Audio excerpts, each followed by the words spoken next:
你想烫死我吗？连个洗脚水都试不好，我养你这3年有什么用？还不说话？不服气？万晴，这就是你千挑万选出来的男人。周郎，你别再取笑我了。当年是我瞎了眼，他不仅没用，还存心用热水烫我。你可要为我做主。连给主人家洗个脚都不会，你还会什么？婉晴说的没错，真是废物一个。苏婉晴，3年了。3年，3年你吃我的穿我的，如今还想说什么？3年了，就是养条狗要有些感情了吧？我在你这里，连狗都不如。你不就是想和周怀瑾再续前缘吗？我成全你，给我一纸休书。早写好了，快走快走！赘婿林玉，无德无能，逐出苏家，永不相干。滚吧，从后门走，别脏了前院的地。苏婉晴，后会无期。这宅子是偏了点儿，但价钱嘛，全城最低，大晚上的也找不出更好的了。我也没多少银子，就它了。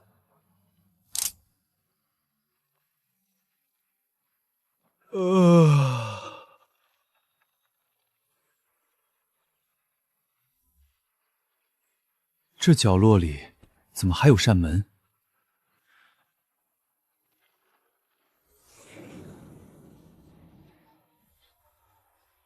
哎呦我的妈呀，小伙子，你这是拍戏呢？剧组在哪儿呢？此处是何地？老李，快看看，这小伙子说话跟演古装剧似的。哟，小伙子，你这是玩那个什么考斯普嘞？这发网上准火，哥们儿笑一个。这是什么？为何闪光？你这身衣裳是戏服吧？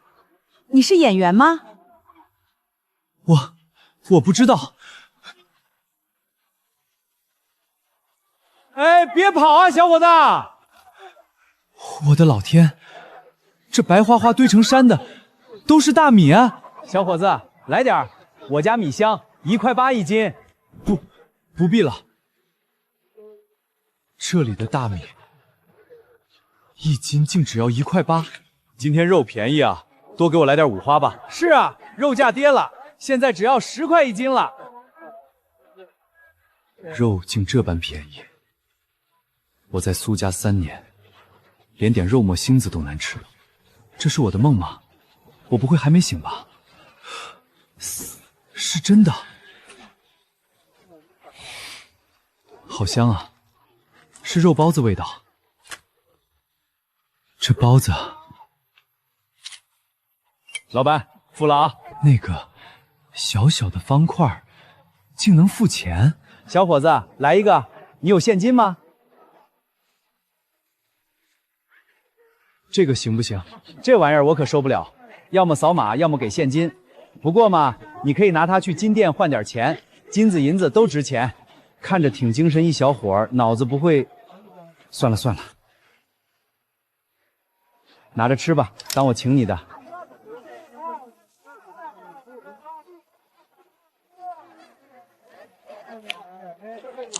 好香的肉，这包子皮薄如纸，又这般松软，肉馅更是鲜香。我从没吃过这么好吃的东西。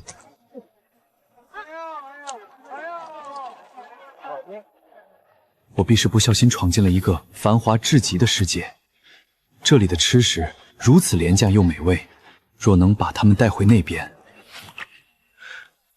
那我岂不是发了？再不会被人瞧不起。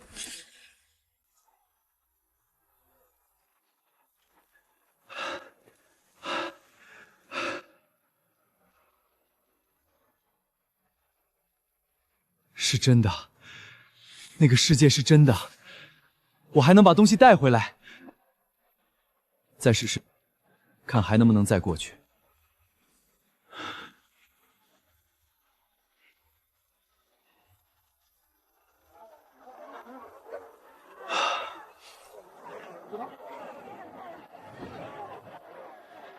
果然畅通无阻。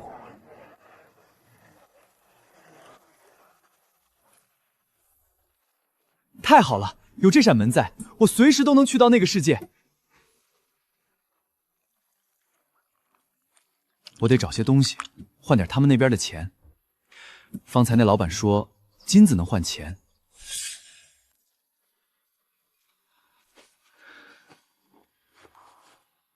娘，孩儿不孝。这长命锁是您留给我唯一的念想，丁父留着保命，如今我却要拿它去换钱了。娘，您会体谅我的，对吗？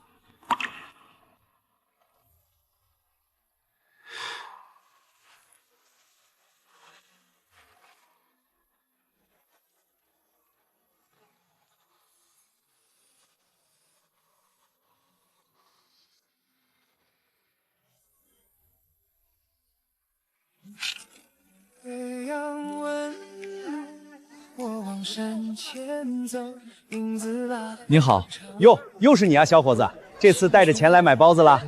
我想向您打听，您先前说的能拿金子换钱的地方在哪里？你说金店啊，离这儿不远，你出菜市场大门，沿着一直走，过一条马路右拐，抬头就能看见了。多谢多谢。甭客气。不过话说回来，等有了钱，赶紧换身衣服。你这身行头穿出去，可容易被人当猴看。轻笑也不敢背。您好，欢迎光临，有什么可以帮您？这个能换钱吗？足金的23.6克，按今天的挂牌金价每克452元，回收总价是10655元。10655，这到底是多少钱？算了，先收着便是。先生，钱是转您支付宝还是微信？或者您需要现金？现金，给现金就好。支付宝、微信，那到底是什么？您点点10655，没问题的话，我这边就给您开单据了。谢谢。这便是他们用的现金吗？摸起来倒和我们那边的银票有几分相似，只是更硬挺些。包子铺老板说的对，得先换身衣裳。他们总这样盯着我看，万一把我当成硬肋抓起来就麻烦了。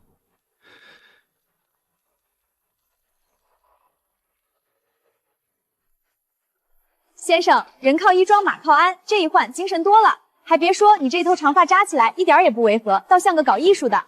这衣裳倒是真轻便，像没穿一样。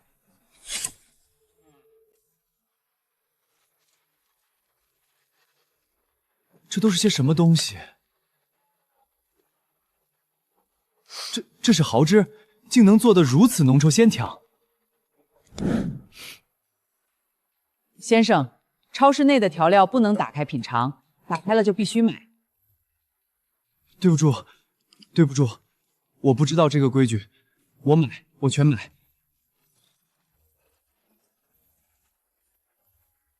这些我都要。那就请跟我去结账吧。那红光，莫不是某种法术？怎么每照一下，前面那个小方屏上就多出一个数字？扫码，一共328元。给我4张就够了，不会钱吗？原来328元就是给4张。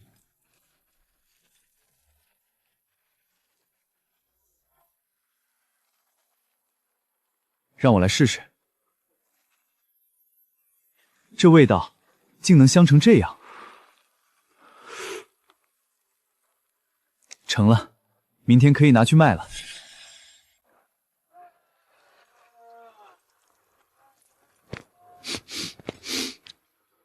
掌柜的，你这面多少钱一碗？15文，先尝后买，不满意不要钱。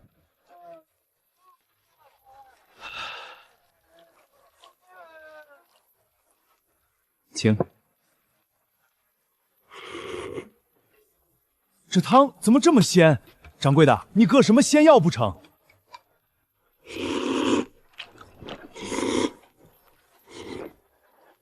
再来一碗，这面绝了！老李，真有那么好吃？15文可不便宜，你吃过就知道了。这汤我活这么大岁数没喝过这么鲜的。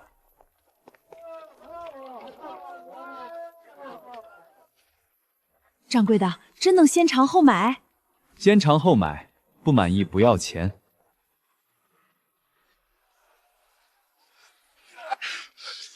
掌柜的，不好了，西市那边出大事了！慌什么？天塌了不成？说。西市街角新开了个面摊儿，排起了长队，从街头拐出去老远，比咱家酒楼最红火的时候还热闹。面摊儿，就一个小面摊儿，值得你这么大惊小怪？听人说，那摊主是以前咱后厨那赘婿，是林玉。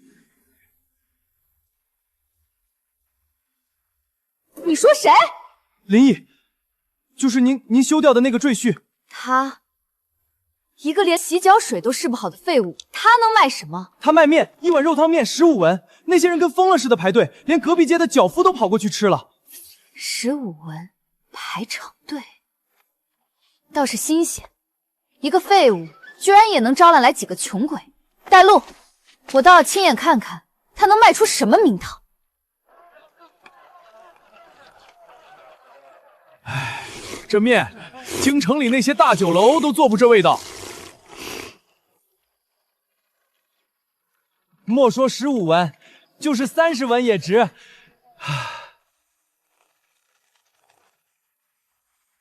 他怎么会？他怎么能？走，回去。东家有何吩咐？明日起，酒楼做肉汤面，免费吃，分文不取。我要让西市那个面摊再无一人光顾。是。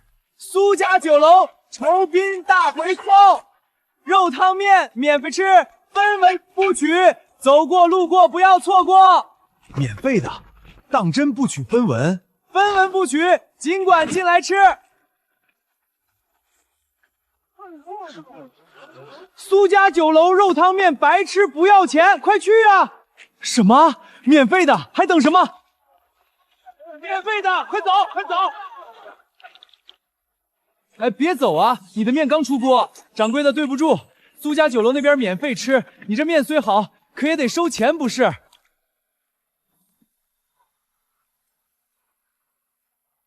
免费？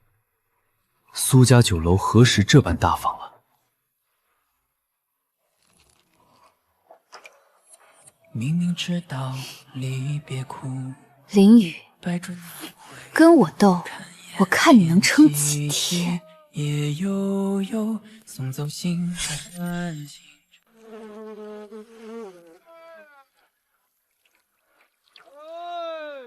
苏婉晴，连这点生意都要跟我抢，我都被你赶出苏家，逼到这街角了，你还是不肯放过我。你这是要打价格战，可价格战只有死路一条，跟是死，不跟也是死。还是回家吧，我不能跟着他往下跳，我得做出别人做不出来的东西。今日便去看看那个世界里还有多少我没见过的手艺。牛肉串10元3串，牛肉串10元3串，走过路过不要错过。这是炙肉，可炙肉怎会有这般浓烈的气味？这又是何等佐料？闻着辛辣呛耳，却让人走不动道。劳驾，给我来5串。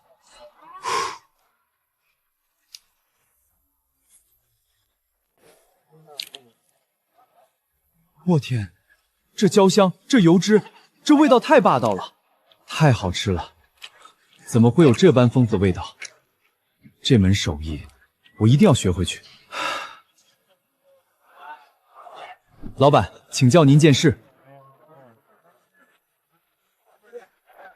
有海手，小伙子，你是演穿越剧的没出戏呢，搁这儿跟我行古礼。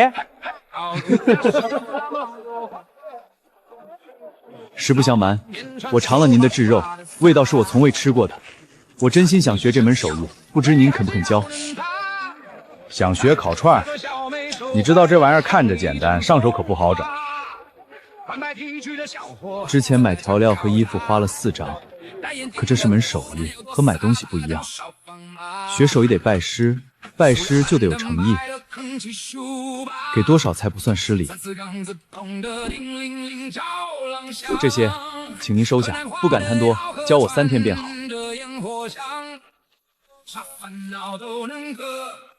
有意思，别人花1000块吃顿饭，你花1000块学烤串，成，3天能学多少算多少。多谢老板，甭叫老板，叫我老王。来，围春记上，先看你王哥怎么翻串。头一件事儿，别让竹签扎了手。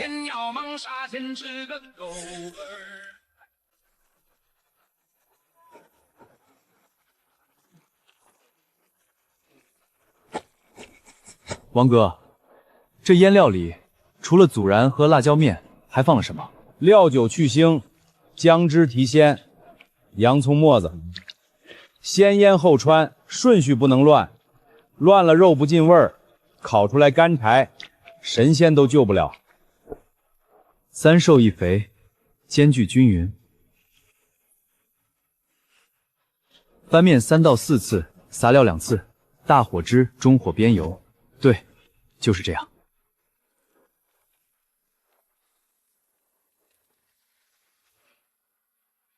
王哥，我有一事不明，你们这烧烤滋味如此霸道，为何只在夜里出摊？白日里不是能卖更多？一看你就是外行，烧烤这东西只有晚上才有人吃，大白天谁有闲心坐着撸串？都是下了班天黑了，3、5往这儿一坐，喝点冰啤酒配串，那才叫舒服。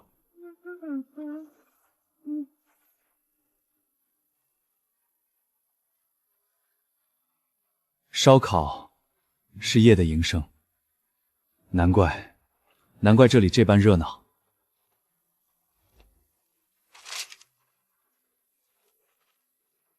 这次回去，我要在西市升起第1炉炭火。苏婉晴，你拿免费打我，我拿你没见过的东西回你。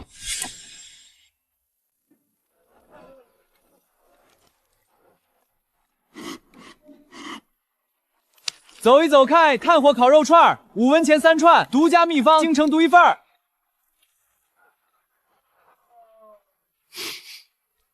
什么味儿？哪来的这香气？炙肉吗？好像也不对。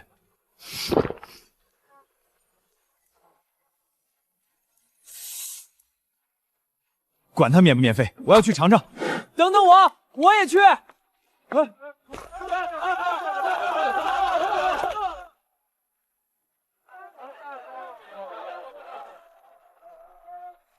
停轿，去那边看看。什么吃食这般香，隔着半条街都闻到。京城里大小酒楼我也吃了不少，从未闻过这味儿。掌柜的，再来3串，你这肉到底怎么腌的？嫩的咬舌头。5文钱3串，才5文，你这不是赔本卖吗？我这是独家秘方，只此一家。老孙，掌柜的，您吩咐。去西市买几串他那个烤肉回来。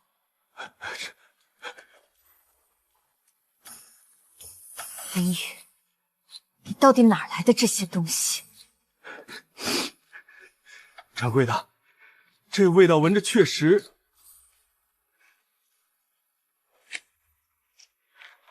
这味道，这是什么香料？不是胡椒，不是姜，不是蒜，到底是什么？让后厨的人全上来！现在！你们都尝尝，谁能给我复刻出来？掌柜的，这肉烤的嫩是一回事，但那个香料，我老张头走南闯北30年，什么八角、桂科、花椒没摸过，可这个我是真没尝过。我不管你们用什么法子，3天之内给我把这味道复刻出来，复不出来，统统给我滚蛋！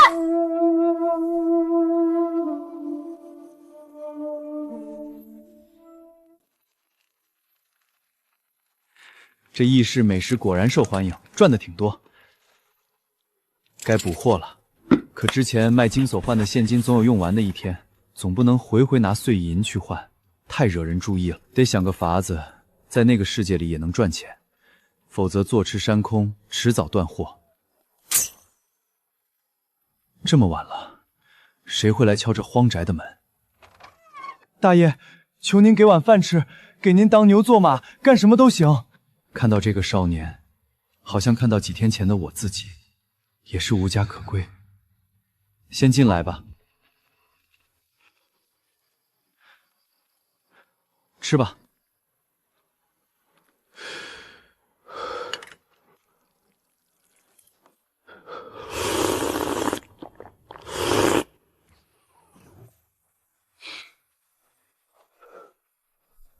哎，收不起，收不起！你咋跪了？别跪，别跪！看你年岁不大，今年几岁了？叫什么名字？今年18了，没名字，没人给取过。眼前这个少年，和我一样，也是这世上没人要的人。要不从今天起，你跟着我，不叫你当牛做马，帮我管家，可好？总得有个名字。你这模样让我想起一个人，要不姓王吧？以后你就叫小王。林大哥，我看灶台上有些边角料和剩菜，扔了可惜，就随便做了个菜，您尝尝。你这厨艺这么好，你跟谁学的？没人教，小时候在酒楼巷要饭，饿极了就趴在窗户上看厨子炒菜，看了几年，自己瞎琢磨的。今天是头一回上手。看了几年，头一回上手就能做成这样，这不是天赋是什么？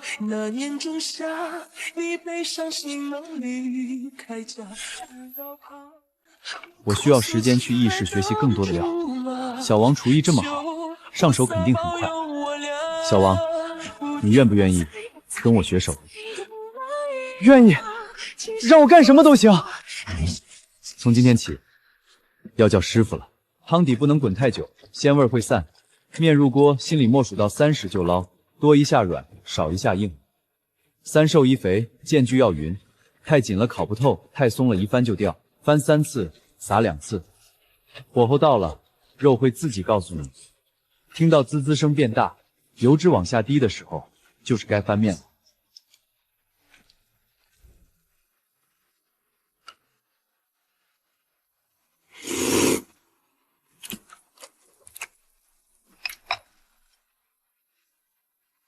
出师了，谢谢师傅。小掌柜的，你这手艺赶上你师傅了。面条有他盯着，我总算能腾出手了。调料快见底，得去年跑一趟。金所换的现钱还剩一些，这次多囤几瓶，省得来回跑。掌柜的，西市那边林毅的摊子又排长队了，我们的免费面已经没什么人来了，每日白白搭进去的肉和面倒是一天比一天多。免费拖不垮他，倒是把我自己拖垮了。这个废物到底从哪儿冒出来的本事？怎么，还在为那小子发愁？周郎，你就别来看我笑话了。免费送面送了大半个月，他那边人一个没少，我这边银子倒是哗哗往外淌。婉晴，你想用免费面拖垮他，从一开始就错了方向。他卖的是味道，不是便宜。你跟他比便宜，他根本不用应战。那你说怎么办？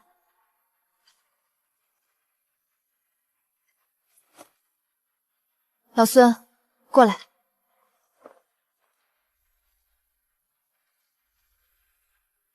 都记住了。给爷来30串。哎呦，肚子疼，疼死我了！啊，肯定是这肉有毒，这香料来路不明，定是西域蛮帮的毒物。他说这肉有毒？不会吧？我吃了好几串也没事啊。就是这香料来路不明的东西，谁到里面放了什么烟杂物，保不齐是西域蛮帮弄来的毒药。京兆府办案，让开！官爷，就是这里，有人举报这个摊子的香料有毒，食客吃了当场腹痛倒地，此事关乎京城百姓安危，还请官爷彻查。官爷稍等，这是从陇西正规商号购入的香料，有契书为证。官爷请过目。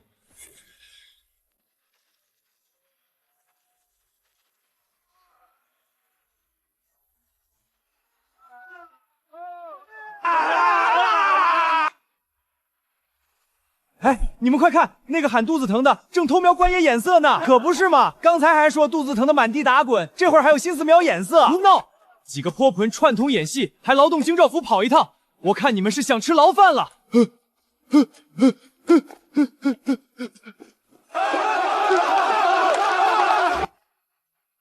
官爷，官爷，这林掌柜厉害，那几个无赖的也太假了，我早就看出来了。人家林掌柜都说了是独家秘方，我看就是有人眼红，故意来使坏的。慌什么？开门做生意这种事儿以后少不了。身正不怕影子斜，还好我早有准备，早就料到你们不会善罢甘休，提前在现代那边备了这几罐标签齐全的香料，又找人仿了份商号契书。这步棋我下在了你们前条。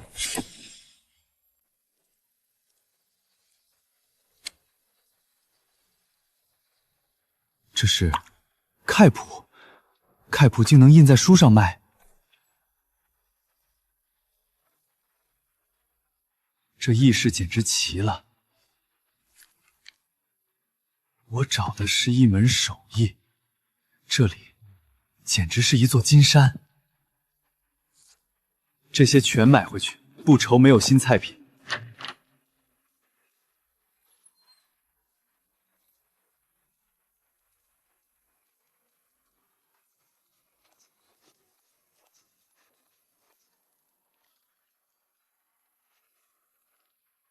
小王，过来。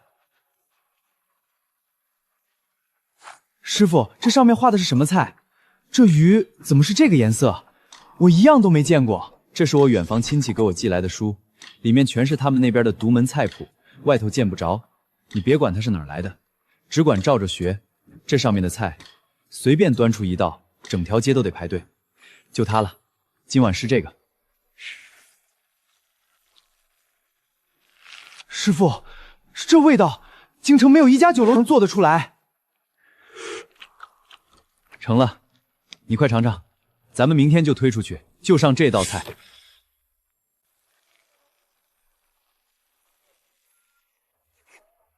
这酱绝了！林掌柜，你明天还做不做？做，这是咱们的新菜，以后天天都做。他又出了什么新菜？听说是烤鱼，整条烤的，淋了酱汁。西市那边排队的把半条街都堵了。不能再让他这么下去了，绝不！3个月亏了2000两。周郎，你不是认识户部的人吗？再这么亏下，你我连这酒楼都保不住了。急什么？户部主是刘大人，论起来是我远房亲戚，管事税的主，我在他那儿是花。这是100两，你拿去备一份厚礼，明天我们就去刘府。放心吧，这天底下还没有收了礼办不成的事。刘大人，一点心意不成敬意。苏掌柜客气了，所谓何事啊？西市有个摊贩，每月应缴市税和住税，那摊子开了这么账目，一定有不干净的地方。妾身不敢胡乱举报，只是请刘大人让京兆府去查一查账。这儿嘛，说难不难，说易也不易，就看苏掌柜愿意拿出多少诚意。这茶不错，只要事成，妾身一定好好感谢刘大人。苏掌柜爽快，3天之内必给你一个交代。京兆府办案，都让开！有人举报你瞒市税，账簿和流水全部带走，即日起停业待查。官爷，我们每个月都按时交税的，契足税单都留着呢，一张不少。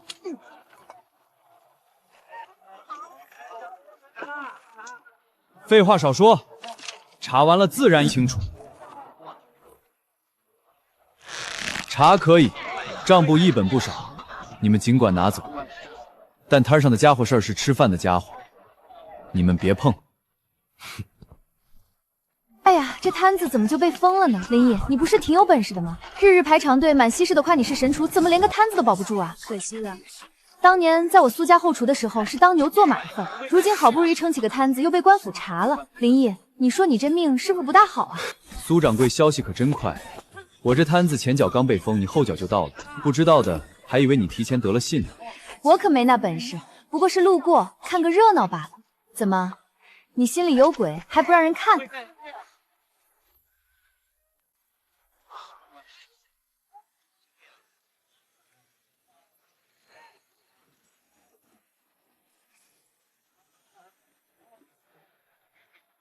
又是这对狗皮疙瘩搞的鬼。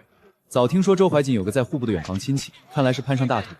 不过我之前好像听说刘大人怕老婆，他夫人是兵部老主事的独女，泼辣强悍，管他管得跟管儿子似的。他在外面偷腥这件事，他夫人不知道吧？算了，跟一个连摊子都保不住的废物有什么好说的？周郎，我们走。林玉，我要是你，就收拾收拾东西回乡下种地去。京城这地方不是你这种人待的。人知知寂寞，谁在乎因果？去找个人帮我送封信。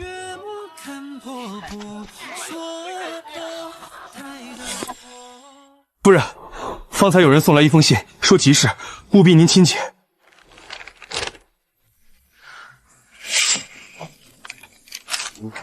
来人，备轿去西市，再多带2个人。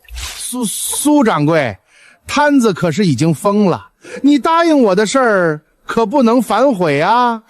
刘大人说笑了，今日只喝酒，只喝酒。夫人，你怎么来了？这不是你想的那样，我是来谈公事的。哼，就是你勾搭别人男人的东西。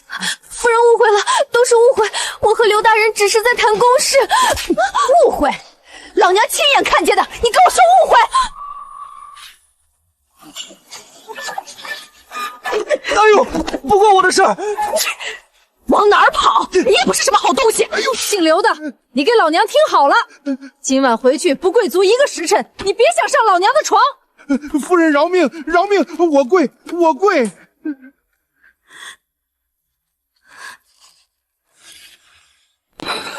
婉清，周怀瑾，第2次了，你除了跑还会什么？婉清，你听我说。说，那姓苏的女人碰你哪儿了？没碰，真没碰。夫人饶了我这回。这信要是传出去，你这户部主事的脸还要不要？你丢官不要紧，别连累老娘跟着你丢人。夫人说的对，那摊子不能封了。万一苏婉晴那女人再把事儿闹大，我这官儿……哎，来人，连夜去京兆府撤了西市那个案，快！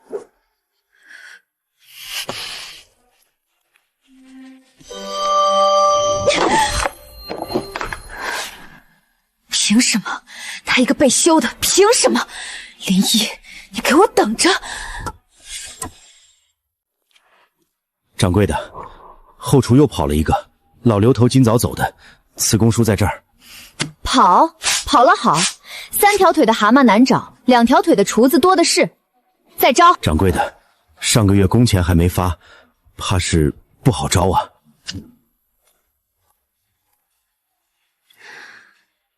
我知道了，你下去吧。师傅，案子撤了，怎么就突然撤了？你还记得我让你找人送的那封信吗？那信可起了大作用。那信是送到刘府那封，师傅你可真牛！别贫嘴了，快来帮忙！歇了好几天，手生了吧？林掌柜，我就说你这摊子封不了，你猜怎么着？昨天我去苏家酒楼吃那免费面，呸，那汤咸的齁嗓子，面都坨了。免费的东西能有什么好货？林掌柜这边的面15文一碗，我吃着踏实。各位客官，今天新上的酱香烤鱼，外焦里嫩，独家秘方，要不要来一条？给我来一条。林掌柜，你这面或烤肉是好吃，可这天实在太热了，一碗热汤面下肚，汗都流了3斤。胃口都小了一半。是啊，面太烫了，半天都下不了嘴。吃烤肉更是越吃越渴，要是有碗凉快的喝就好了。酸梅汤，冰镇的酸梅汤，2文1碗，解暑解渴。来1碗酸梅汤，冰镇的。天热，烤肉太燥，热面烫嘴，光靠这2样，夏天扛不住，得想个办法。你看着摊子，我有事出去一趟。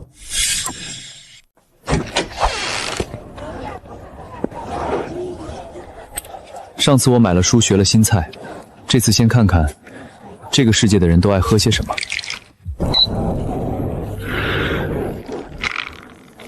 咦，这是什么？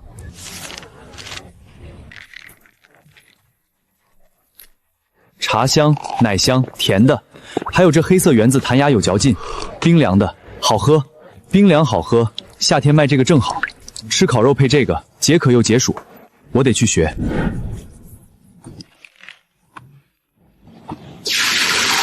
你学得挺快，核心就2步：煮茶、拉茶，珍珠搓圆了裹黑糖浆。这2样会了，剩下的比例你自己调就行。老板，我问你个事儿，这珍珠用的是木薯粉，我用红薯粉代替，行不行？红薯粉也行，就是口感没这么弹。弹不弹无所谓，那边的客人没吃过珍珠，有嚼头就行。红薯粉我们那边多的是。林掌柜，你要的冰从冰窖里运来的，搬到灶房后面阴凉处，草席裹紧，别让日头晒着。这冰柜省着用。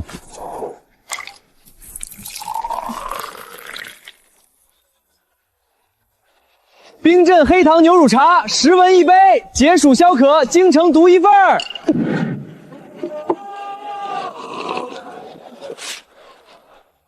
这是什么东西？凉的、甜的，还有嚼头。底下这是什么料？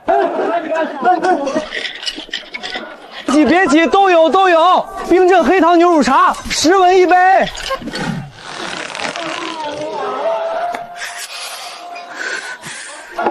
他又在卖什么？他到底哪来的这些主意？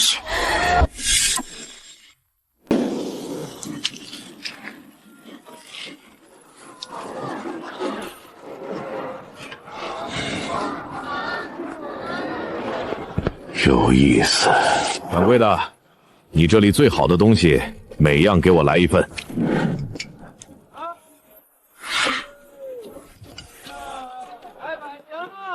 您慢用。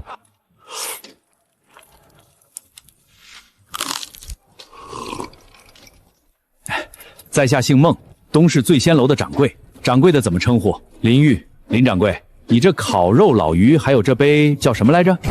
冰镇黑糖牛乳茶。对，就这个。我在京城做了20年酒楼，没吃过这些东西。林掌柜，我不绕弯子，我出店铺和客源，你出技术和配方，利润55分。你在我醉仙楼里单开一个档口，素具按你的要求改，怎么样？摆摊终究是摆摊，天冷了刮风下雨，天热了暑气逼人，小王一个人快忙不过来了。摊位就这么大，一天能卖多少，我心里也有数。要做大，迟早得进店。这个孟掌柜不废话不画饼，开口就是利润55分，比苏婉晴当年让我当牛做马爽快多了。行，怎么个试法？3天，先在我醉仙楼试3天，食客买账的话，当场签契书；不买账，我分文不取。你回西市继续摆摊。成交。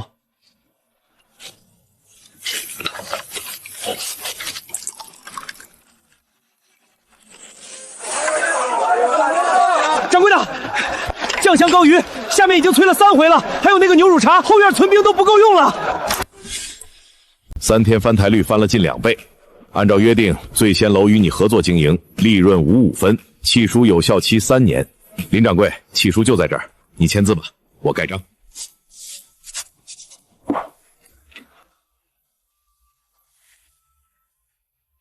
林掌柜，合作愉快。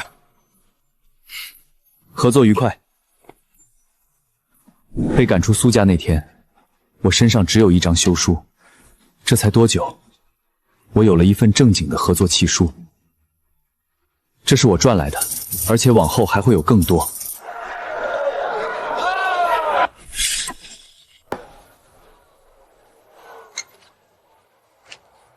醉仙楼这是挖到了什么宝？3天了，天天排成这样。听说是西市那个卖烤肉的林宇跟孟掌柜签了契书，他那烤肉串和酱香烤鱼全搬到醉仙楼来了。回去得跟东家说，这个林宇必须盯紧了。掌柜的，醉仙楼这几天翻台率涨了近2倍，东市那边几家酒楼的掌柜都在打听林宇的调料方子，听说有人想出高价买，都被孟掌柜挡回去了。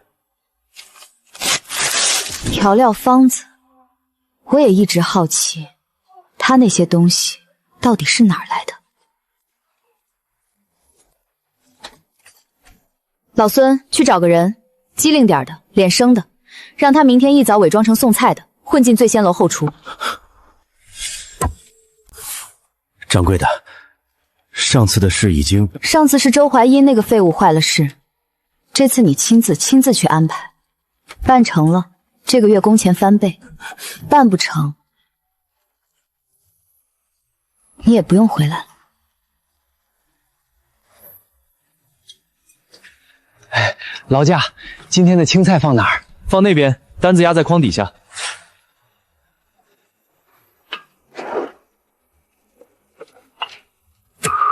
你干什么？怎么回事？孟掌柜，他偷咱们的调料。谁派你来的？是苏家酒楼的苏掌柜，他昨晚派人找的我，说偷不到方子就抄罐上的字儿，办成了就给我50两银子。回去告诉苏掌柜，下次直接来问，我可以送他一罐，不过得让他亲自来。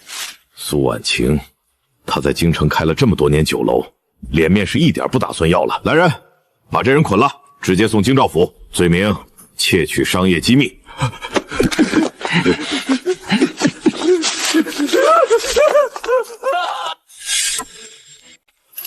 交了银子的签个字，人领走。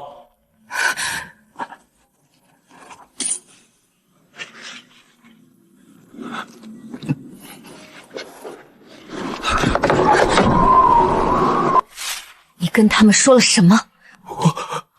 我没说，是他们吓我。赵掌柜、吴掌柜，什么风把2位吹来了？苏掌柜，我来是退气的，咱们之前签的供酒契书，今天起不作数了。退气？赵掌柜，我们合作了3年，怎么说退就退？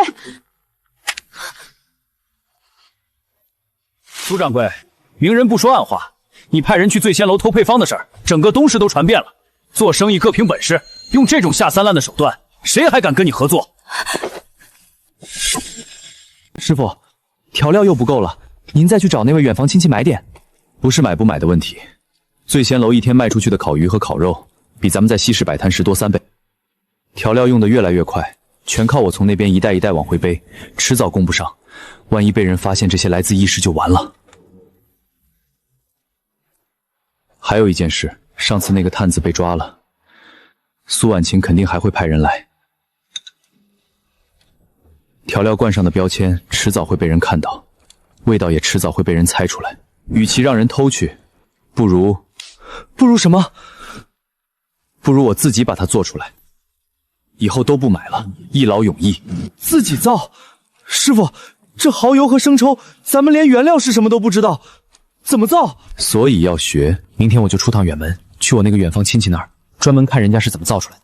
你看好摊子和醉仙楼，等我回来，咱们就不靠别人了。小子，又来进货，你那调料用的够快的。王哥，我问你个事儿，你用的这些孜然辣椒面都是哪儿来的？进货呗，批发市场、调料行都有。我这是小打小闹，一次买几斤。你要量大，直接找厂家，就是造这个东西的作坊。大作坊用机器的。厂家？造酱油、造蚝油的厂家也有。那当然，你吃的酱油又不是天上掉下来的，都是厂里一缸一缸酿出来的。怎么，你想自己开厂？不是，就是想看看人家是怎么造的。城东那片工业园全是食品厂，酱油厂、醋厂、酱料厂都在那边。你明天白天去，运气好能碰上人家参观。城东工业园，多谢王哥。甭客气，你小子是真能折腾，摆摊不够还开店，开店不够还想着进厂。哎，你不是演穿越剧的，你是真穿越来的吧？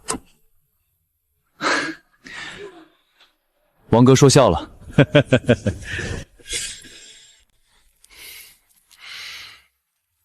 您好，我想看看你们造酱油，能进去看看吗？你干什么的？推销？参观？我们这儿不对外开放。我不推销，就是想看看，看完就走，不耽误您。从那边进，别碰东西，别拍照，半小时出来。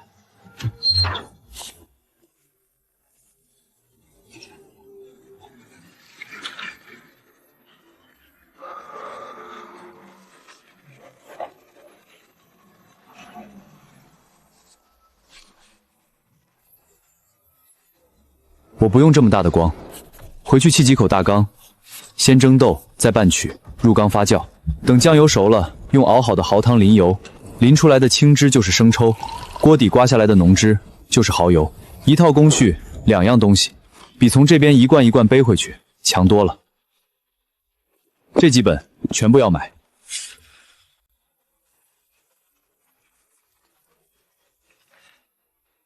那边再搭一个棚，放蒸锅。这几口大缸挪到阴凉处，发酵的时候不能晒太阳。师傅，这些缸都用来酿酱油？对，还有蚝油。一锅蚝汤，滤出来的清汁做生抽，锅底刮下来的浓汁就是蚝油。这样一套工序能出2样东西，咱们以后自己就能造这些调味了。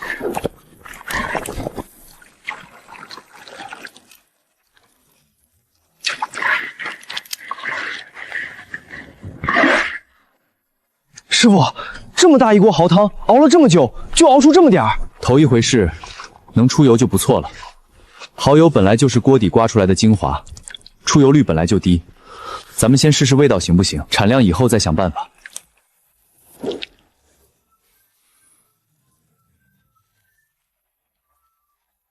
尝尝，比我们之前买的还浓，味道更重更厚，就是太少了。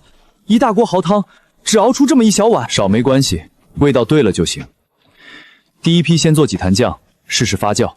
等这缸酱油和蚝油成了，到时候谁也别想卡我们的脖子。周兄，听说那林毅搞了个酱坊，醉仙楼现在全靠他的调料撑着，排队的把半条东市街都堵了。你那个苏掌柜，他那个破酒楼，怕是更难了吧？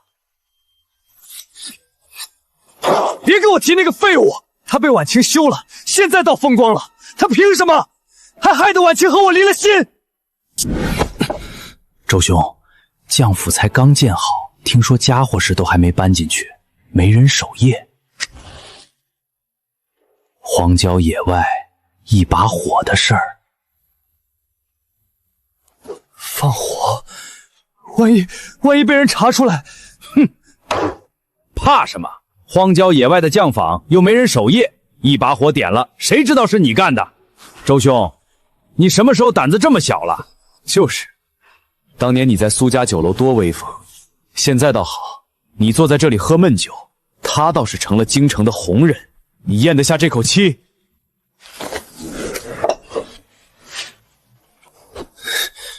好，就今晚，干好了婉清就原谅我了。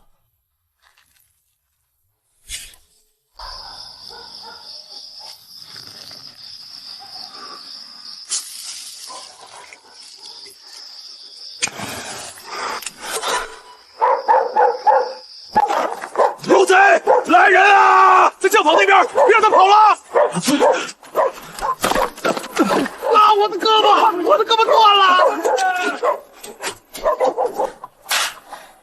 周怀瑾，你昨晚干了什么？我只是想帮你。帮我？你放火被人抓现，请问那人把你供出来了。京兆府今早来传话，要么赔钱私了，要么拿人。真是成事不足败事有余。私了多少钱？100两，从你账上扣。还有，从今天起，你不许再插手任何事，再擅作主张，你也给我滚！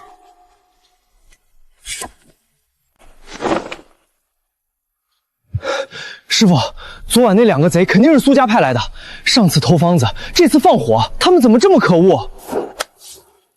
先不管他们，把酱坊先建起来，调料稳定供应醉仙楼，这才是要紧事。旁的，以后慢慢算。请。林掌柜，这位是南市的周掌柜，这位是西市的孙掌柜。上次在我这儿尝过你的酱香好鱼，念叨了半个月，都是冲你的调料来的。好浓的蚝汁，市面上买的那些兑了半罐子面腐，你这个是实打实的料。林掌柜，我想订20罐蚝油，30罐甜面酱，价钱随你开。蚝油1罐3两，甜面酱1罐1两5，每月各供20罐，多了暂时供不了。酱坊刚投产，缸也不够。成交。契书带了，早备好了。师傅，今天签了2家，周掌柜、孙掌柜，加上醉仙楼和之前谈好的那家，咱们的调料供着4家酒楼了。4家不够，京城32家大酒楼，以后每家沤厨都得有咱们的罐子。调料稳住了，可这的盐价还是高的离谱，粗盐里掺的沙子比盐还多。而那个世界里，盐是论袋卖的，雪白细密，便宜的像土。若能做出那样的盐，前晚太晚了，没有什么收获，今天再仔细着看看。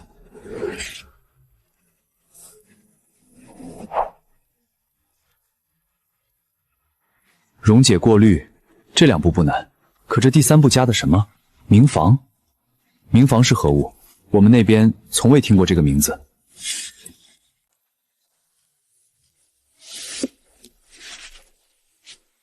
原来如此，明矾就是白矾。我们那边染坊里用来固色的，药铺里用来止泻的，就是这东西。它是净水的药，加到粗盐水里，能把水里的泥沙、杂质吸住，沉到缸底。杂质沉了，上面的盐水就是清的，再煮干就是细盐。这上面说，川蜀一带的井盐工匠早在几百年前就用白矾来澄清盐卤。只是京城不产盐，这些法子京城的人没听过。染坊有白矾，药铺也有，不用从这边买，我那边就能弄到。有了白矾，粗盐就能变细盐。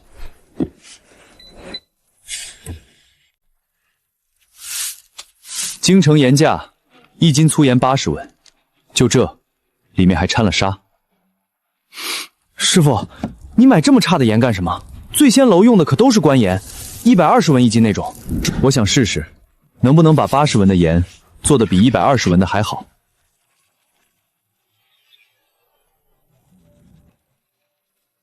比粗盐强些，但和官盐还是差远了，还是有苦味。我给忘了，少了最关键的一步，水里还有看不见的杂质，滤布结不住，得加白矾。白矾？那不是染坊固色、药铺止泻用的吗？对，但它还有一个本事，净水。把它碾碎了，撒进盐水里，能把那些滤不掉的脏东西吸住，沉到缸底。上面水清了，煮出来的盐才白。快去买点回来。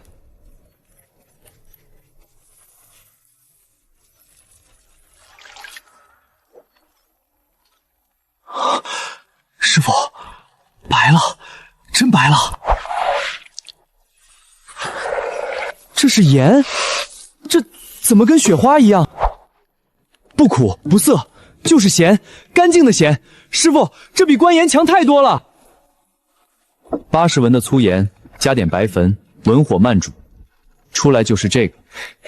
成本最多85文，卖相碾压120文的官盐，这买卖做的。包好，咱们明天带去见孟掌柜。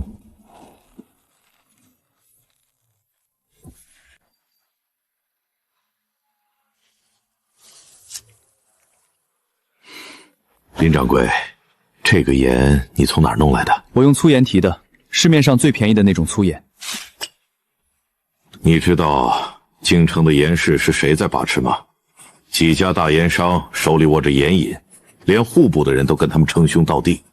他们买的官盐就是这个，120文一斤，爱买不买。你拿出来的这个白度、细腻度、纯净度，样样碾压官盐，且一丝苦味都没有。林掌柜，这盐若能量产，京城盐价必跌，到那时候你惹上的就不只是苏家酒楼了。京城盐市那几家大商，哪个背后没有靠山？我知道，所以我今天带来这盐，不只是让孟掌柜尝，我想请孟掌柜帮我引荐一个人，一个在盐市上说得上话的官员。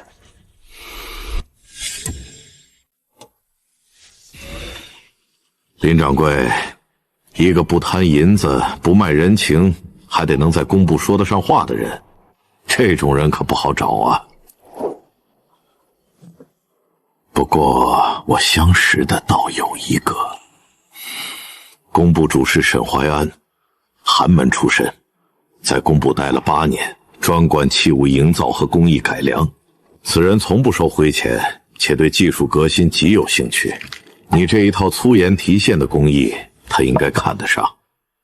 不过他在工部不直接管盐引，不直接管不要紧，只要他愿意看，愿意把这东西递上去批盐引的事，自然有人管。明日午时，我约他来这儿小酌，你把样品备好，只待盐不够，把你那过滤、去苦、结晶的步骤也写下来。沈大人是实干的人，只给看成品不够，得让他知道这东西能做。多谢孟掌柜。先别谢。沈怀安这个人，看得上眼的他会主动帮你递折子，看不上的你送他银子，他把你轰出去。明日午时别迟到。沈大人，这位就是我跟您提过的林玉，酱房是他一手建起来的，醉仙楼现在用的调料全出自他手。孟掌柜难得夸人，林掌柜幸会。孟掌柜说你能把粗盐变成雪花，但耳听为虚。沈大人，这是我自己做的一点盐，请大人过目。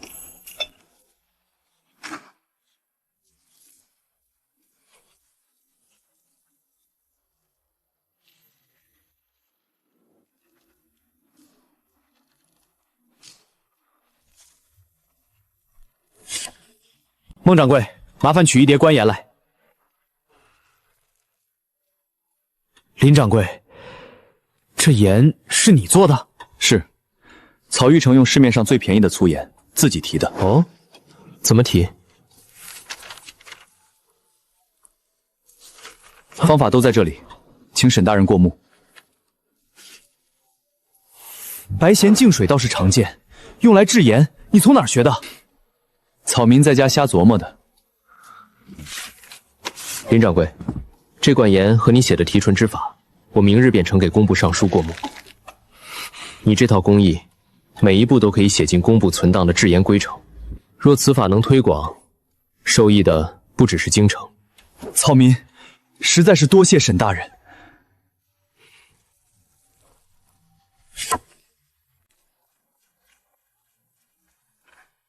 大人，属下有要事禀报。怀安，何事这么急？京城一个开面摊起家的年轻人，创了一套粗盐提纯之法，能将市面上最便宜的粗盐精制成这般成色，竟无一丝苦味。成本呢？粗盐80文一斤，加白粉和柴火，提存后成本不超过85文，成色碾压120文的官盐。你随我去见内阁张大学士，这好东西不能只在工部压着。粗盐提传，成本不增反降，此法若能在全国盐场推行，盐价必跌，百姓吃盐不再难，这是真正的利民之计呀！明日早朝，我亲自呈给陛下预览。陛下，京城有一布衣，名林玉，创粗盐提存之法，能将市面最劣之粗盐精制如雪，且成本不增反降。臣请陛下过目。这就是80文粗盐提的，比宫中用的盐还白。此人现在何处？回陛下，林毅现在京城经营酱坊，提纯之法臣已核实过，步骤清晰，所用白矾系市面常见之物，全国盐场皆可推广。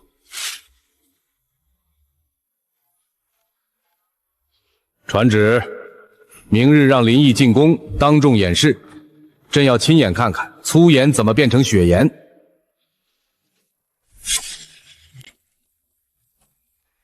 师傅，外面什么动静？奉天承运皇帝诏曰：闻京城林玉创粗盐提存之法，能将劣盐精制如雪，成本不增反降，实乃利国为民之计。明日辰时入宫，当众演示提换之法，钦此。草民领旨。师傅，刚才那是圣旨，皇帝让你进宫。好像是。明天辰时，那得赶紧熨衣服。师傅，你的那件最好的袍子呢？还有靴子，靴子得擦。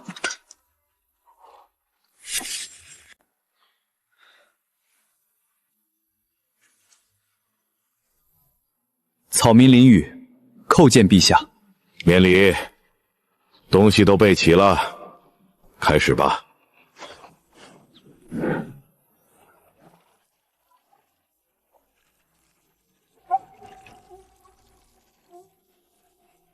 第一步，溶解过滤，去掉泥沙。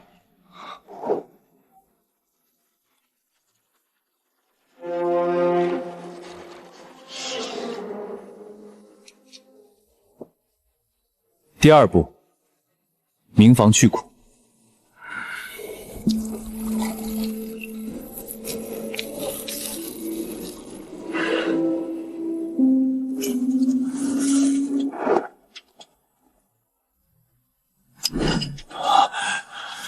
灰褐色进去，雪白的出来，这简直是点石成金。你叫林宇，此法从何学来？陛下，草民当初摆摊卖面，买不起好盐，市面上最便宜的粗盐80文一斤，又黄又苦，吃进嘴里全是涩味。草民就想，能不能让80丸的盐比120丸的还好？后来试了很多次，发现用白矾可以去掉苦味，文火结晶可以让盐变白。草民只是想让自己的面汤好喝一点，没想过能惊动陛下。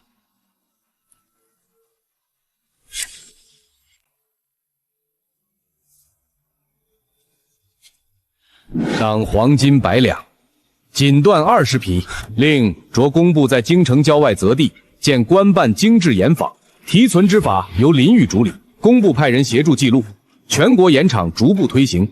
草民领旨，谢皇上恩典。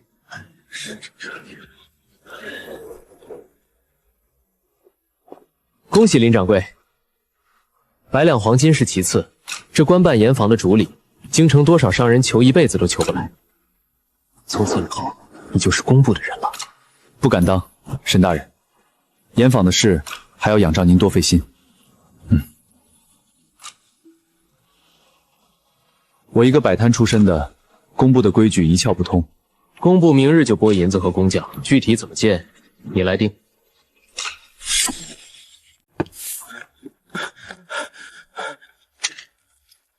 又怎么了？掌柜的，我打听到林玉，他不知怎的进宫了，皇上还赏了他黄金100两。你说谁？进宫？皇上赏他？婉清，林玉得了皇上赏赐，这可是天大的好事儿。好事？你想，他现在跟工部搭上了线，咱们可以趁机攀附他，借他的东风，苏家酒楼不就翻身了？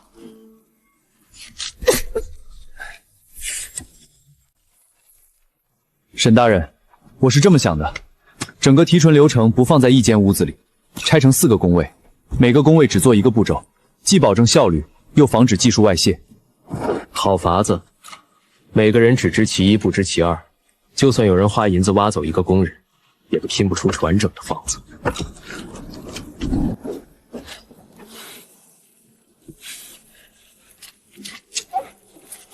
林掌柜，你这几天都在工地，醉仙楼和酱房不管了？醉仙楼有小王和孟掌柜盯着，酱房也有伙计看着，盐坊的事我得亲自来。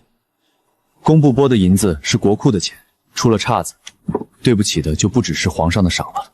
林掌柜，你可知道京城盐价高昂，百姓常年吃不起好盐。你这桩事若能做成，功德远不止受赏这么简单。我知道，所以这盐房不能出任何一点岔子。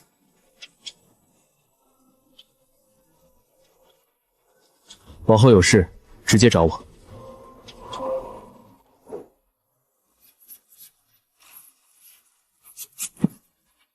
盐坊要做，但我也要借着这一东风，把酒楼也做大。这2条腿，我都得站稳。老爷，林玉那边回了话，礼物和请帖都退了。不识抬举，既然他不吃敬酒，那就让他吃罚酒。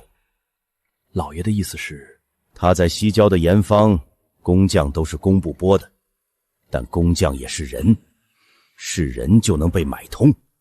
找2个靠得住的，让他们在过滤环节偷工减料，一批盐出了问题，他那盐坊的名声就臭了。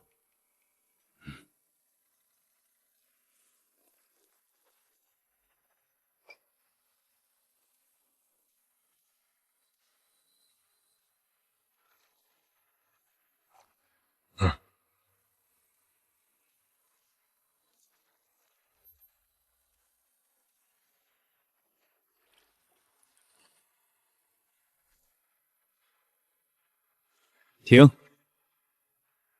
林掌柜，怎么了？我定的规矩，白网碾碎撒入，麻布叠4层。你今天白网整块扔，麻布只垫2层，是不小心还是故意的？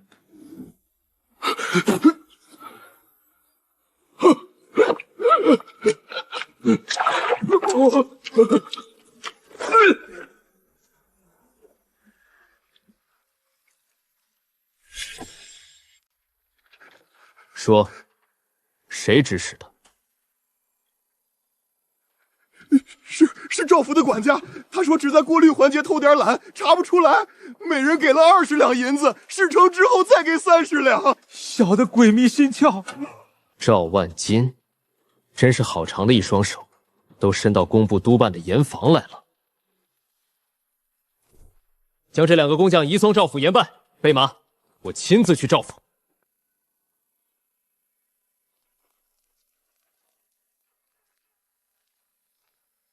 沈大人，什么风把您吹来了？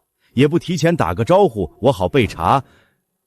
赵老爷，你的人今天在精致盐坊的过滤环节做了手脚，人已经招了。本官亲自来，只说一句：收敛手脚。再有下次，不光人送京兆府。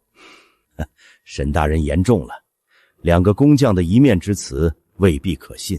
我赵家3代经营盐业，从不做这等下作事，会不会是那林毅？是不是一面之词，赵老爷心里清楚。本官今日来，不是来跟你对峙的。精致盐房是工部督办，皇上亲自下旨建的。赵老爷若觉得可以动，尽管再试。林玉、沈怀安，你们2个，我记下了。老爷，查清楚了，林玉3年前入赘苏家，3个月前被休，后来在西市摆面摊起家，又跟醉仙楼签了合作契状。前几天被皇上召进宫，赏了黄金100两，现在正替工部建精致盐房。一个被休的赘婿，摆摊起家，凭1叠盐得了胜券。他那精致盐一旦流入市场，咱们赵家的粗盐还卖给谁？老爷，要不要先派人去？不急，先礼后兵，派人给他送一份厚礼和1张请帖，邀他到府上一叙，看看他是识抬举的还是不识抬举的。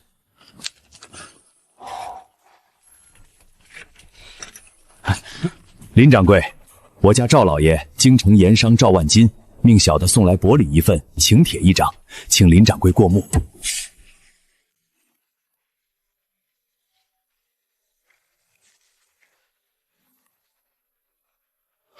师傅，赵万金可是京城最大的盐商，是想拉拢你。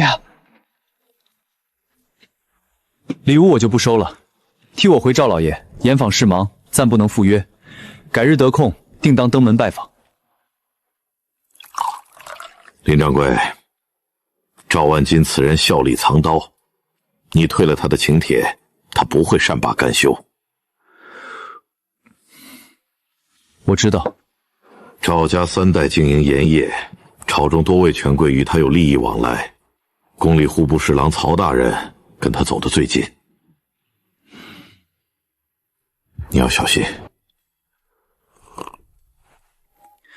孟掌柜放心，盐坊是工部督办的，皇上亲自下的旨，他暂时还不敢明着来。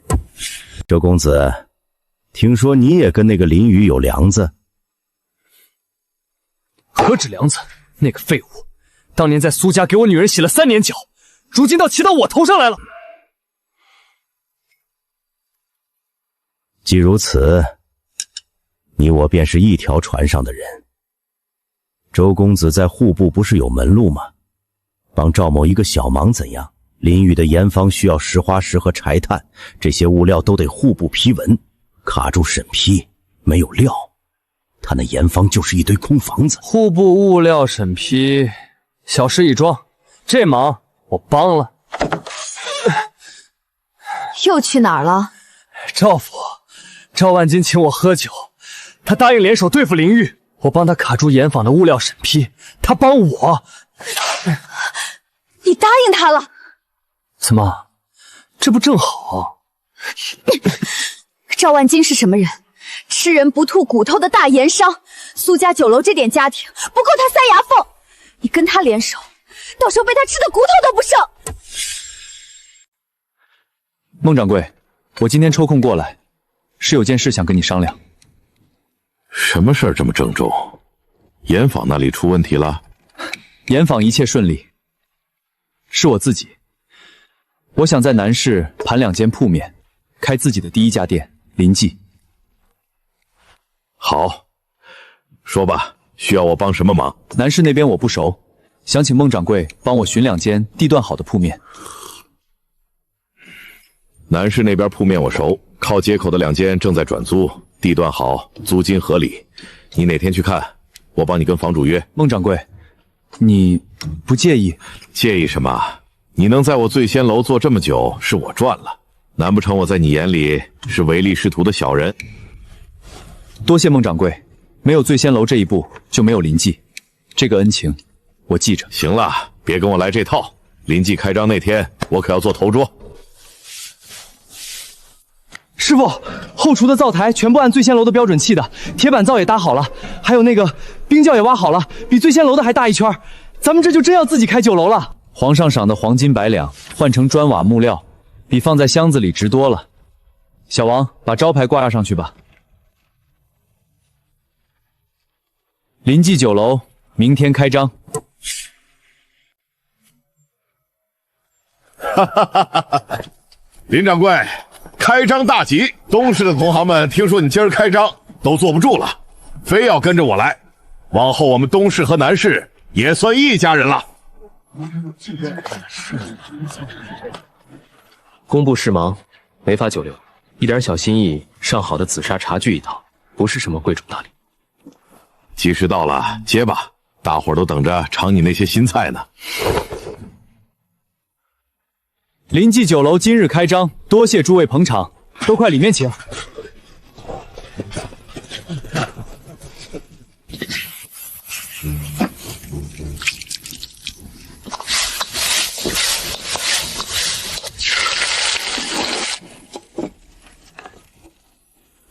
这个叫宫保鸡丁的，辣的、甜的、麻的，京城从来没有这种味道。林掌柜到底搁了什么料？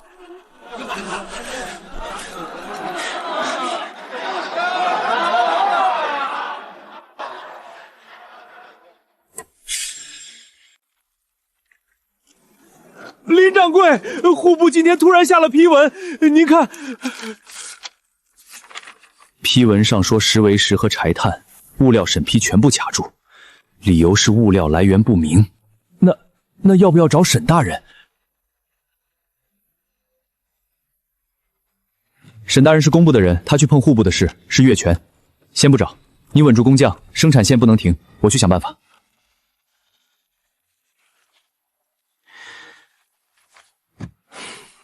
赵万金背后站的是户部侍郎曹大人，批文盖章合法，程序上挑不出毛病。以我一个主事的品级，暂时动不了他。我知道，所以今天是来摸个底。既然知道对手是曹大人，我就知道该绕多远的路。之后我来想办法。需要工部配合的地方，随时来找我。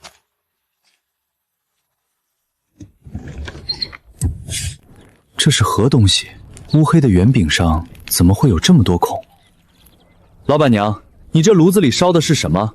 黑乎乎的，全是窟窿眼，怎么烧了这么久还不见它？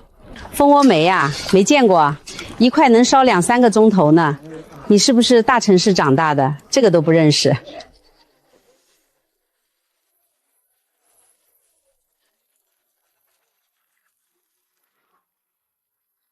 这么多孔，是凿出来的？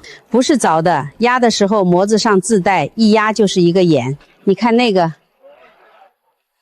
整整齐齐的，机器压的。原来不是烧的柴，是把煤粉压实了直接当柴烧。这么多孔是为了通风，孔越多火烧的越旺，所以一块能顶好几个时辰。这里面闻着有土味，是掺了黄泥。我们那边砌墙就用黄泥。掺在煤粉里是为了粘合。你研究的还挺仔细，小伙子，你到底买不买馄饨？不买别蹲我炉子跟前挡火。买1碗馄饨。正愁盐坊的柴炭被赵万金卡了脖子，这东西不就是现成的替代？碎煤末在山里就能挖，泥糜更是到处都有。这一趟来得太值。这一片的煤能烧，温度比柴高，掺黄泥水拌匀压实，晾干了就是煤饼。不光能烧饭，还能炼盐。以后盐坊的灶台全部换这个。户部卡得了批文，卡不了咱们从山里挖出来的东西。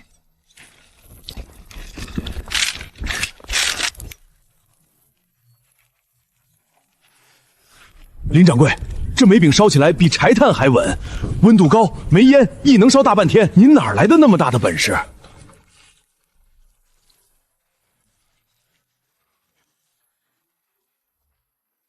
自己琢磨的。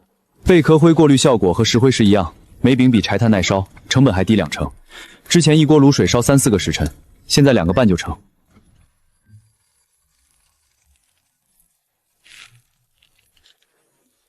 林掌柜，产量没降，还比之前高了1成。从今天起，贝壳和煤饼全面替代石灰石和柴炭，耽误了几天，咱们争取把产量追回来。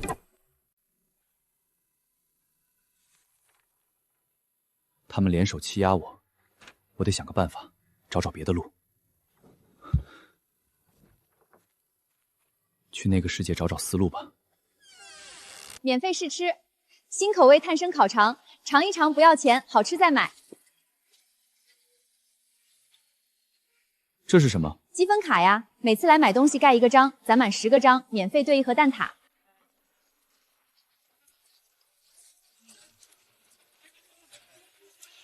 贺万年以为行会一道帖子就能把林记关在门外，他忘了，门能关住店，关不住满街人的腿。疯了就再点。今天带了个朋友，嘴刁得很，点名要来你们临记，还有雅间吗？沈大人的朋友不能怠慢，灶火重新点起来，菜单拿来。林掌柜，今天带个朋友来认门，这位是安王府的李世子。你就是那个把粗盐变白盐的林宇，是我。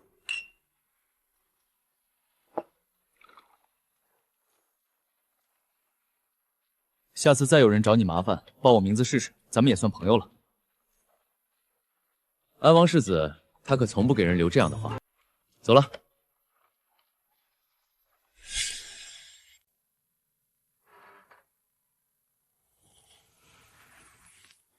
掌柜的，这个月又亏了700两。送面的木牌撤了之后，以前来排队的那些老客一个都不来了。后厨还剩几个人？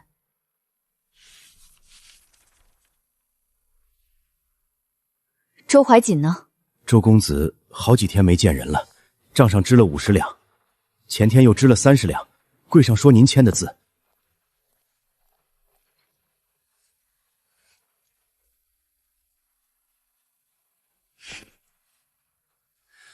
这么晚还没睡，等我呢。我盒子里的簪子和镯子呢？当了。当了做什么去了？你当了做什么去了？还债。手气不好。你撒谎！刚进门我就闻到了你身上的一股脂粉味，在外抽吃也不擦干净嘴。你领口上这块红印是什么？胭脂。你拿我的钱在外面养女人，好得很。你把我的首饰当掉，拿我酒楼的银子去养女人。周怀瑾，你还有什么事干不出来？你别血口喷人，我就是去听个曲儿。花我的银子，你进我苏家门的时候兜里有一个铜板吗？这些年你吃我的穿我的住我的，现在还偷我的首饰，你连林玉一根头发丝都比不上。你现在提林玉，你觉得好你去找他啊，反正他现在风光的，看他要不要你。你滚，明天就给我滚出去！从今往后苏家的事儿跟你没有1文钱的关系。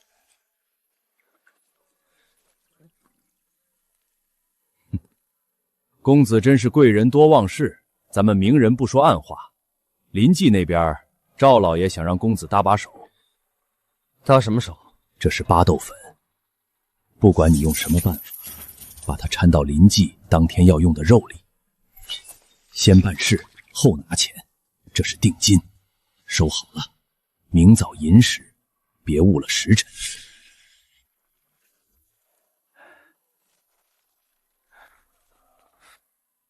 周公子，您怎么在这儿？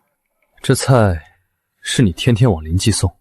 是小的，每日寅时送一趟。把这包东西掺进今天送的菜里，银子现在就给你。怕个屁呀！没人会发现，就是包巴豆粉，吃了顶多拉肚子，又死不了人。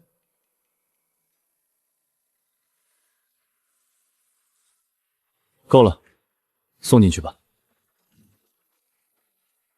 今天的菜比平时少，青菜怎么就这几捆？路上耽搁了，明天补上。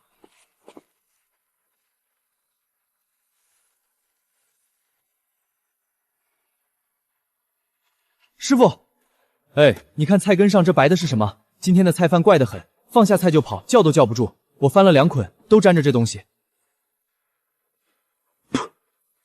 这是巴豆粉，掺在菜根上洗不掉，炒熟了看不出来。今天这批菜要是下锅，5事一开，满堂食客全得趴下。谁干的？菜贩是收钱办事，你现在去查这个菜贩叫什么，住哪，谁介绍来。从明天起，所有送菜的卸在门口检查完了再搬进来。巴豆粉，往菜里掺这东西，这是冲着你临济的匾额来的。菜贩跑了，但他在京城有个老乡，也是走街串巷送菜的。我想请孟掌柜帮我牵条线，找到这个人。送菜的行当，三教九流我都熟，明天一早给你准信。林掌柜，我真不知道他干了什么。他那天夜里回来，包袱里叮铃当多了一锭银子，跟我说有急事要回老家，连夜卷铺盖就走了。他走之前有没有提过那银子是谁给的？提了一句，好像说是苏家酒楼那个周公子，别的我真不晓得了。多谢，这点心意够你打几天酒喝。请进。稀客，你这个人从来是无事不登三宝殿，说吧，又惹什么事儿了？菜贩收了银子给我的菜里下巴豆腐，连夜跑路，给银子的人是老熟人周怀瑾，人证物证都在这里，人证物证俱在，你该去京兆府七股，跑我这儿来做什么？京兆府走程序背后有没有旁人？京兆府的板子打不出真话，我要的是把幕后那只手揪出来。你倒会挑人，成，这事你别管了，回去听我信儿。再来一壶，大爷今天高兴。你们干什么？知道我是谁吗？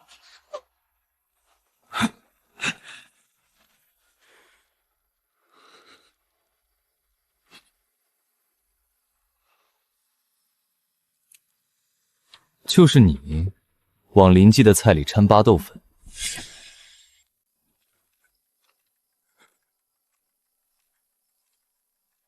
是赵婉金，是他让我干的。他早就看林雨不顺眼了，让我和他联手搞臭林记，银子也是他给的。我就是跑腿的，我什么都不知道啊。赵婉金，他背后站着户部侍郎，对吧？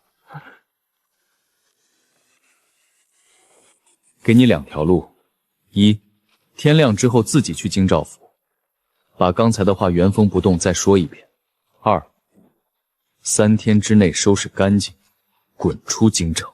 从今往后，京城地界上再让我听见你的名字，你知道后果。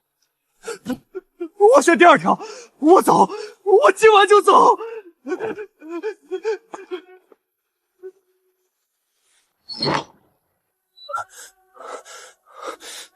你翻什么呢？我不是早就让你走了吗？你怎么又回来了？婉清，给我点银子，我今晚就走，再也不回来。你要银子做什么？我不赌了，再也不赌了。你给我点银子，我出城回老家，这辈子都不回京城。这是我身上最后的现银了，拿着，走吧。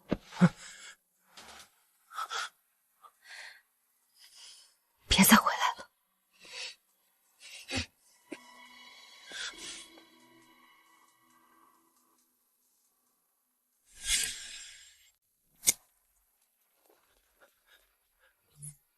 周怀瑾昨夜被安王世子的人从青楼堵住了，什么都没扛住，全吐了。今儿天亮已经出城了。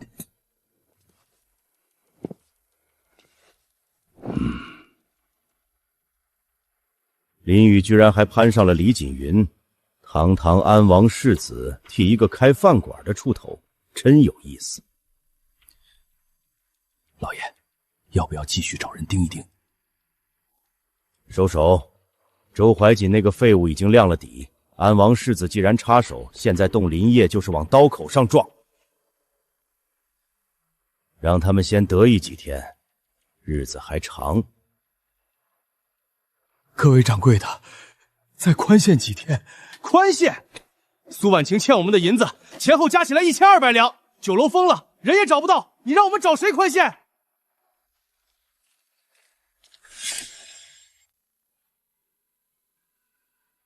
这段时间难得清静，趁着空档，去那边学点真东西回来。师傅，跟您打听个事儿，这附近有没有专门教人做菜的学校？就是那种从刀工火候到摆盘，样样都能学的地方。嘿，你这可问对人了。往前走2条街，拐角那个大牌子“新东方烹饪学校”，全国连锁。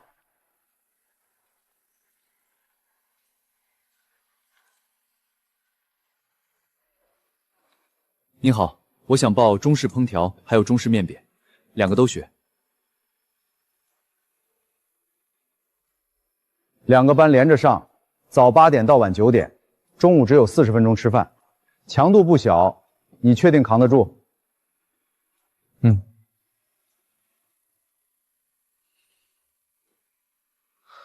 我学过几年灶上的活，手上有一些底子，但这边的做法跟我以前学的不太一样，我想从头好好捋一遍。2个班一起上，我吃得消。多谢。干过几年粗活，切菜切得多，手熟罢了。底子在，颠勺力度节奏都到位，但翻锅角度再调1分，手腕需要松一点，菜落锅更匀。这朵花形神都有了，刀口干净，花蕊也做出来了。这1个月学的比我自己闷头几年都多，学了不少，回去还得再练练，好多东西还得跟咱那边的灶台磨合磨合。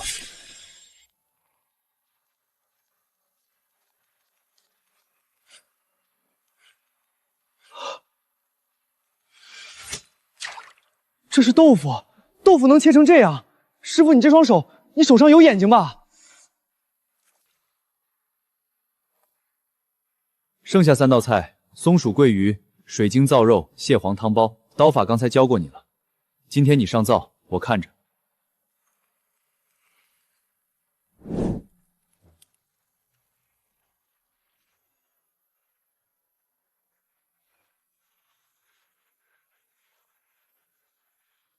翻锅角度不对，手腕松，不是手肘用力。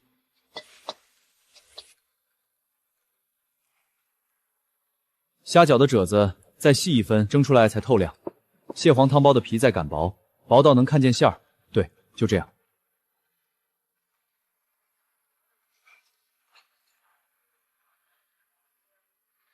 各位客官，今日上新文思豆腐、松鼠桂鱼，还有拆教鲢鱼头。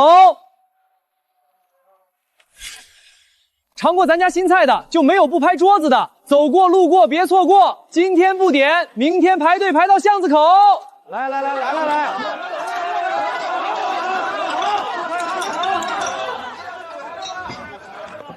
豆腐切成了丝，每一根都细得能穿过针眼，这是怎么做到的？我临了30年帖，手腕也没这么稳。林掌柜这刀比我的笔还听话。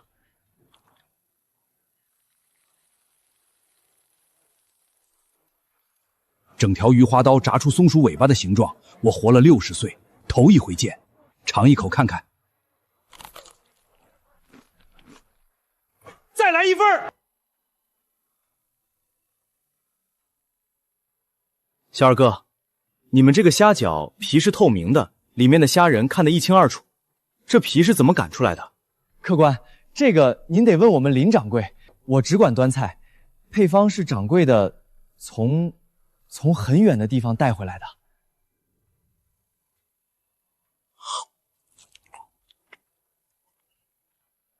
告诉你们掌柜，明天我带我们衙门的人来，给他凑一桌全席。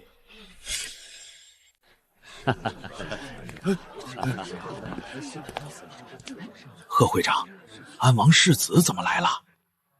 世子爷大驾光临，有失远迎。不知世子今日来是想报名参赛，还是？本世子今天来就是想看看，这争霸赛的参赛名单上怎么没有林记？世子有所不知，林记开业未满1年，按行会新补充的章程。新补充的章程什么时候补的？怎么补的？本世子听说林毅派人来领报名帖那天，你们才临时加了一条开业年限，那就是说这条规矩是为林记量身定做的。世子言重了，行会补充章程是几位理事商议后定的，并非针对哪一家。谁定的？你还是谁？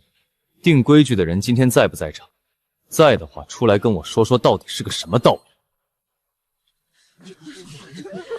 行了，本世子今天就是来看这榜单上的那名头，看完倒觉得争霸赛这名头再大，也比不上时刻用脚投的票。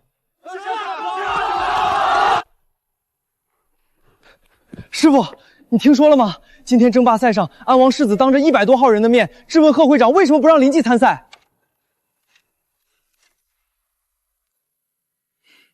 这人情欠大了，你去把我上次藏的那坛酒挖出来，改天他来了，开坛请他喝。哎，我这就去挖。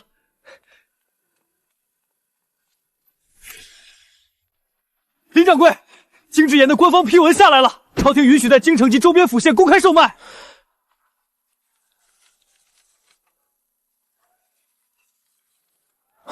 等了3个月，终于下来了。首批细盐今天投放市场，按你的定价，比官盐低30%，京城盐价今天就会跌，算造福百姓了。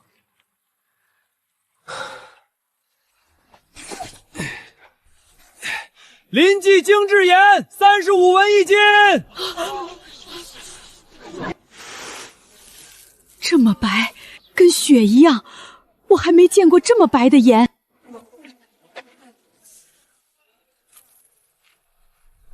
不苦，真的不苦，120文的官盐又黄又苦，这盐35万盐，白的跟面粉一样。我家腌了30年咸菜，没试过这么好的盐，我要10斤，10斤，5斤，给我来10斤。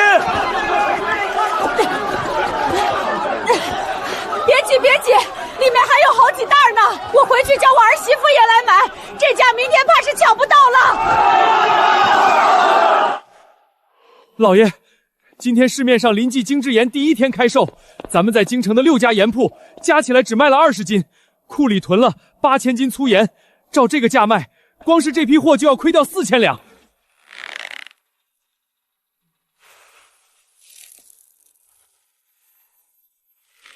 8000斤粗盐，一夜之间成了没人要的石头。老爷，要不要去求曹大人？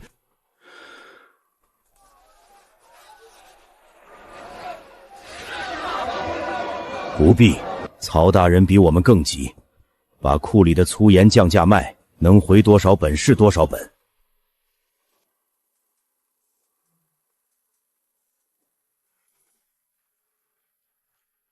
陛下，工部紧急奏报，黄河下游决堤，100万黎民流离失所，可有应对之策？各位，我打算将精制盐的收入全部投入扩张，东市、南市、西市、北市各盘1间铺面，临济要做连锁酒楼，统一菜谱，统一培训。林掌柜，咱俩从醉仙楼那会儿到现在也认识这么久了，我看准的人没看错过，将醉仙楼并入临济体系，当第1家加盟店。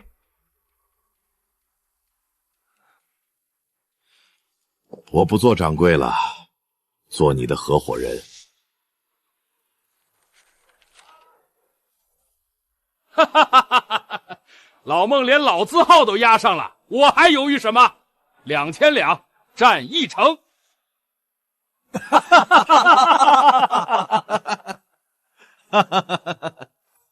老周手快，西市那间归他了。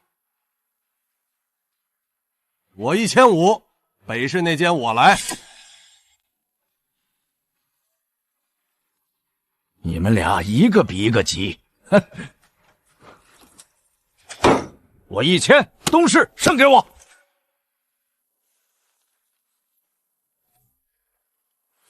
多谢各位捧场。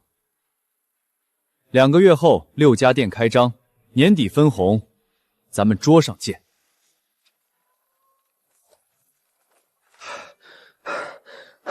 师傅，6家店这个月翻台率全部在5成以上，南市总店已经排到7天以后了。后厨那边新招了60个厨子，我都让人盯着呢。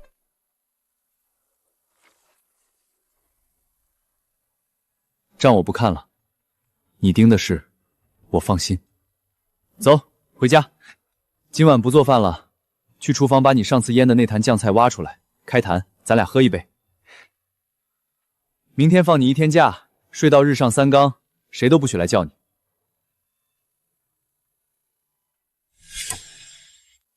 曹大人，曹大人，临沂的细盐上市3个月，赵家盐行亏了4万两，整整4万两。再这么下去，我手里8家盐铺全得关门。慌什么？看看这个。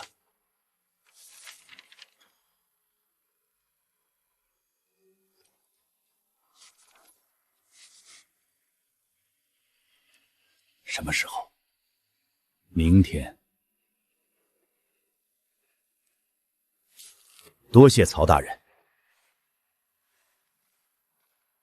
这道折子递上去，林玉的好日子就到头了。事成之后，我库里剩的那8000斤粗盐，分1半给大人。我要盐做什么？我要的是盐坊。哈哈哈哈！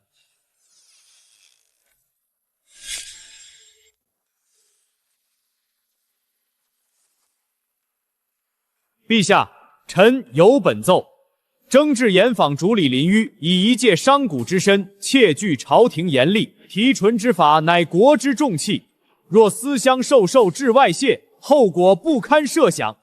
臣请陛下收回盐坊经营权，将提纯技术交工部统一管理。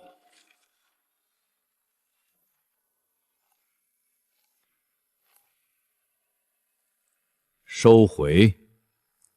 当初盐坊被户部卡物料的时候，怎么没见上折子？折子先放这儿，退朝。对朝到。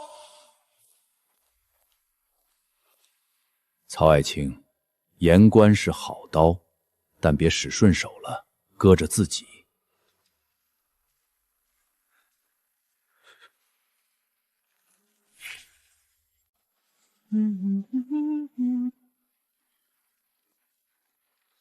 沈大人，您怎么这么着急？林掌柜，今早有言官弹劾你，说你把精制盐技术私相受让，要求收回盐房，技术交工部统一管理。弹劾？师傅做精制盐把盐价打下来了，百姓叫好，朝廷增税，这有什么好弹劾的？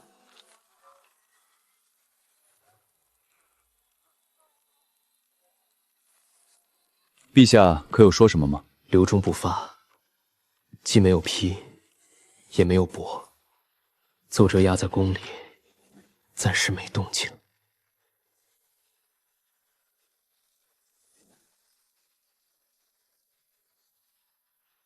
但我了解曹大人，他在朝中经营多年，今天能找一个言官递折子，明天就能找2个、3个。等议论声大了，附议的大臣多了，陛下就算想保你，也得掂量朝堂上的风尚。林掌柜，这道折子只是个开始。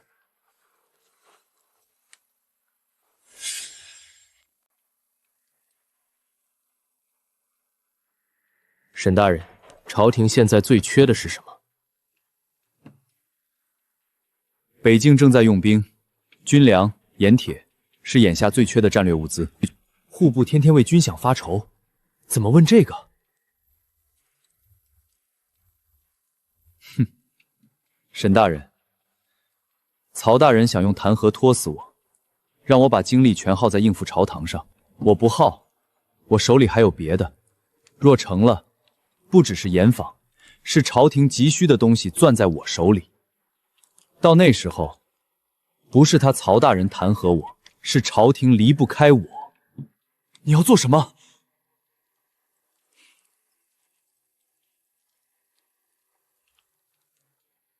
我要去找一趟我远房亲戚，若有了眉目，第一个告诉你。别慌，天塌下来有你师傅顶着，这几天酒楼就交给你了。师傅你放心去，店里我看着。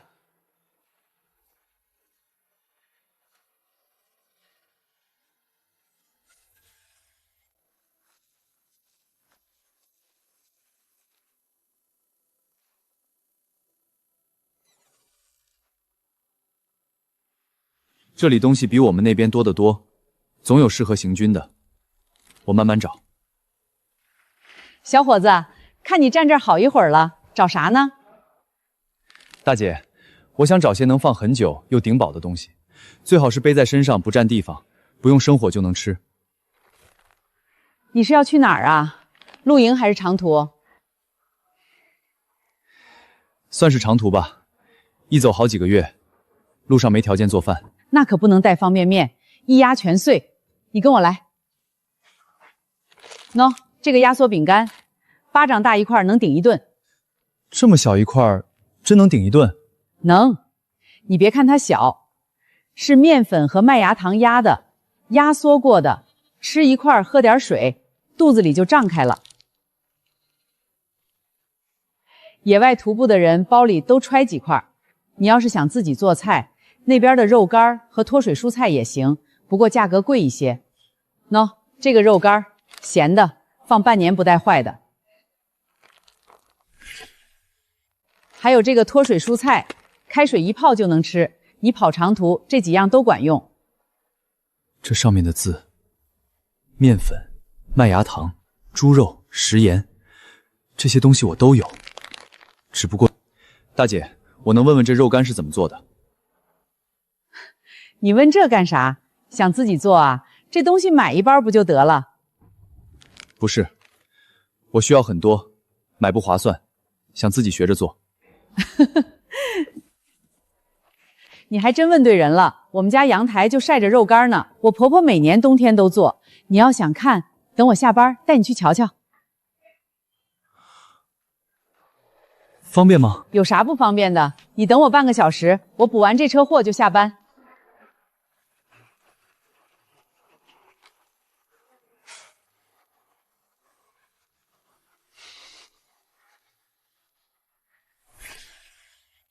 妈，我带了个小伙子回来看你晒的肉干，人家想学这个，这有什么好学的？乡下人都会的东西。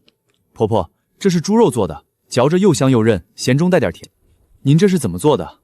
简单，五花肉切条，煮熟了捞出来，搁酱油、盐、糖腌1个钟头，然后架在灶上，火开到最小，铺一层在竹筛上慢慢烘，烘一宿。第二天起来翻个面，再烘半天，烘到干透了就行。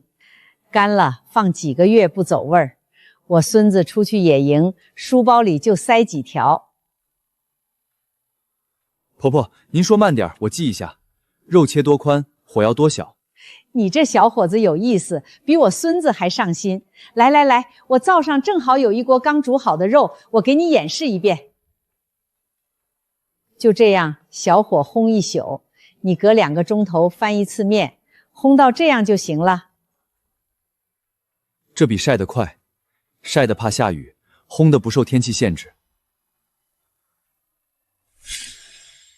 一宿能烘几斤？一筛子能烘2斤。你要是量大，多做几个竹筛，灶上多架一层就行。小伙子，你是开饭店的吧？我头一回见有人在超市买东西买到我家里来的，还带着本子做笔记。大姐，婆婆，多谢你们。这些法子你们觉得平常，但对我来说有大用处。今天我学到的东西，比我花银子买几大坡货还值。这萝卜干你也带回去尝尝，自己晒的不值钱。我孙女小时候挑食，不爱吃饭，就爱吃我晒的萝卜干。你要是做着吃，记得焯水之后晾到酥脆再收，不然容易反潮。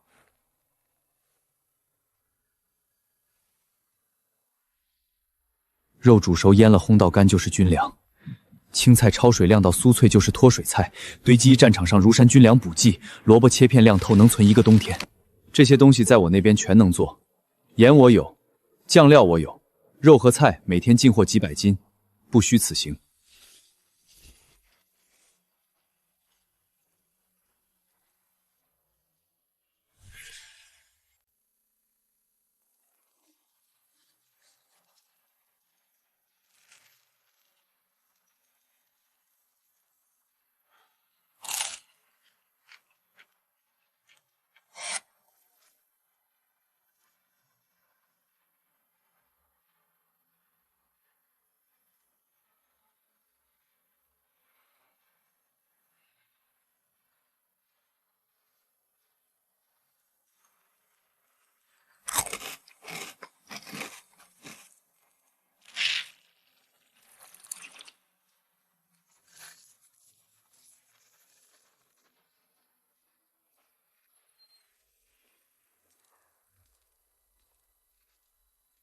你回来了，怎么还带个竹篮？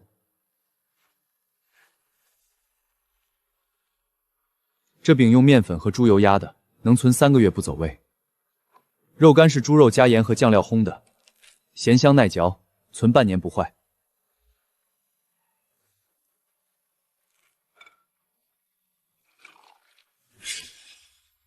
菜饼是青菜焯水晒干压成的，热水一套就发开，跟新鲜菜一个样。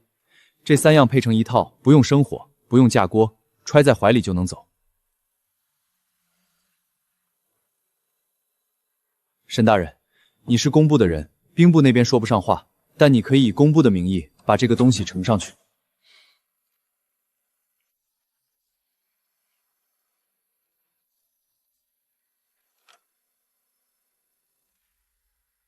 你这几天都在做这个？是。曹大人弹劾我的折子还在宫里压着，我不想坐以待毙。那天你说北境缺军粮，我就去问了懂行的人，回来试了下。这3样东西能不能行军，沈大人比我清楚。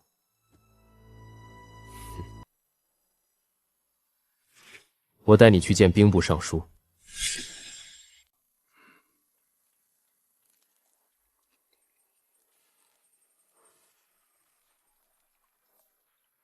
你说的这个行军饼能存多久？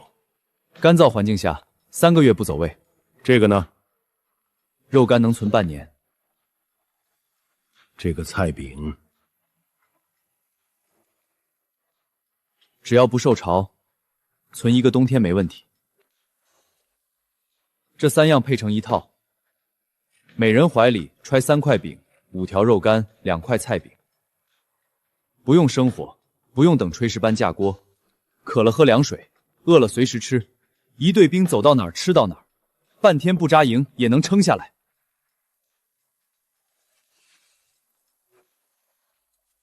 你知道现在军中用的干饼是什么吗？硬的拿斧头劈，劈开了泡水才能咽下去。至于肉干，那是没有的。军中配的是咸菜，齁咸，吃多了口渴，水又不够。你这3样东西，饼比军中的干饼好吃，肉干是军中从来没有过的配基，菜饼泡水能还原成青菜，这东西还有谁知道？除了林掌柜和我，现在就大人知道。那这事先别张扬，你把制作方法整理成规程，交到我这里，以工部和兵部联合的名义呈给陛下。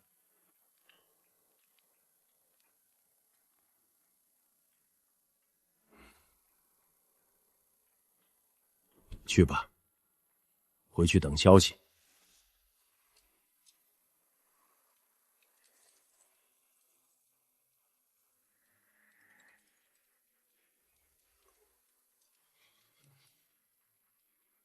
回陛下，林玉试验了多批，干燥环境下3个月不走味，肉干能存半年，菜饼存1个冬天没问题，比军中现在用的干饼好吃得多，且不用生火。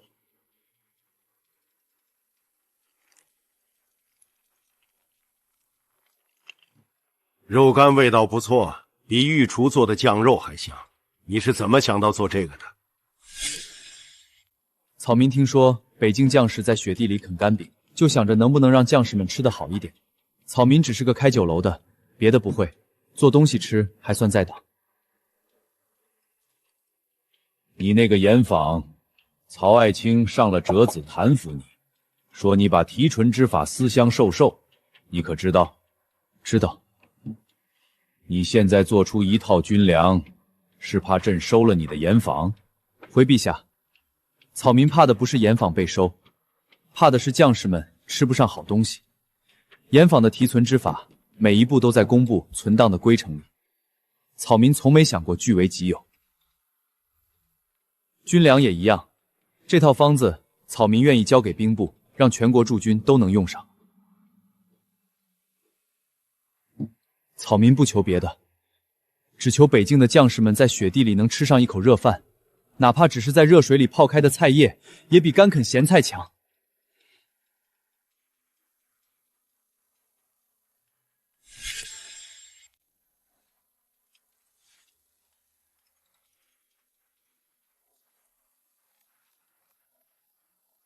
哈哈哈哈哈哈！说得好！传旨，精制盐坊仍由林御主理，工部督办，任何人不得以任何理由侵夺。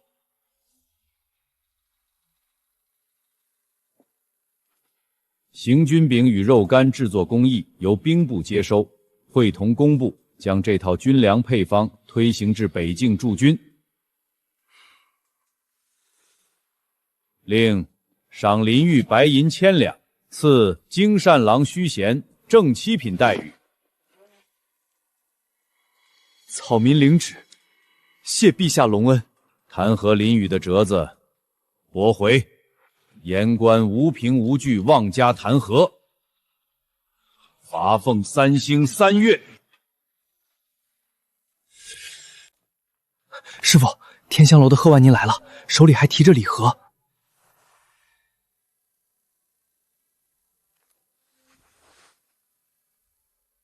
请进来吧。林掌柜，别来无恙。这是天香楼新出的几样点心，不成敬意。林掌柜这段时间又是精制盐又是军粮，连陛下都亲口夸了。咱们钢会的同行们听了，都替你高兴。贺会长客气了，请坐。林掌柜，之前争霸赛的事儿是钢会考虑不周，那几条补充征确实有些仓促了。我今天来，一是道贺，二是赔礼。争霸赛的参赛名额，钢会给林记留着。林记是京城数一数二的酒楼，没有林记参加，争霸赛这名头都轻了3分。贺会长，这事儿都过去了，行会有上回的规矩，我理解。参赛的事，我考虑考虑。不着急，不着急。林掌柜什么时候想好了，随时派人来行会递个话。林掌柜留步。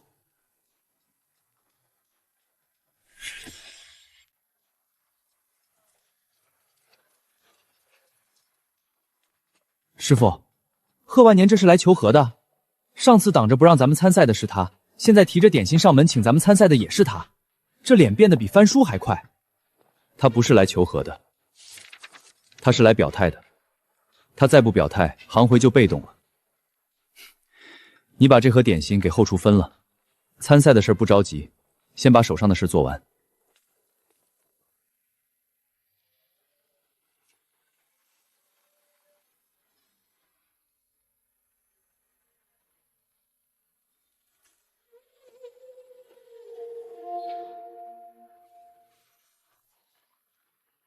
师傅，苏婉晴在外面站街对面看了好一会儿了。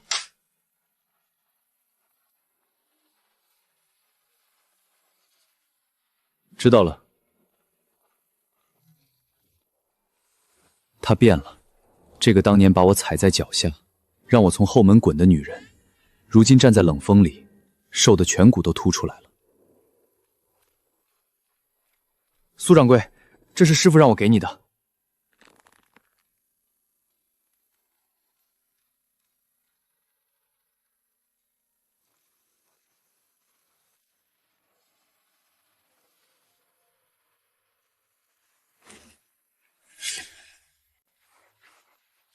师傅，天香楼刚派人送来的争霸赛的请帖。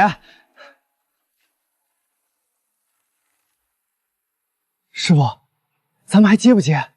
林记的名声靠食客口口相传走到今天，但要在京城酒楼行当里真正站稳，争霸赛是个好台子，这不失为一个好时机。接。今天在灶上站了一整天，光顾着试新菜，自己倒是一口没吃上。这时候要是来几串老王烤的羊肉串，滋啦冒油，撒一把孜然辣椒面，得了，去找王哥，正好也好久没见他了。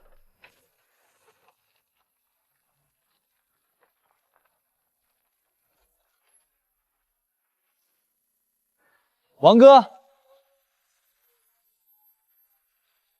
哟，你小子今天怎么想起我往我这儿跑了？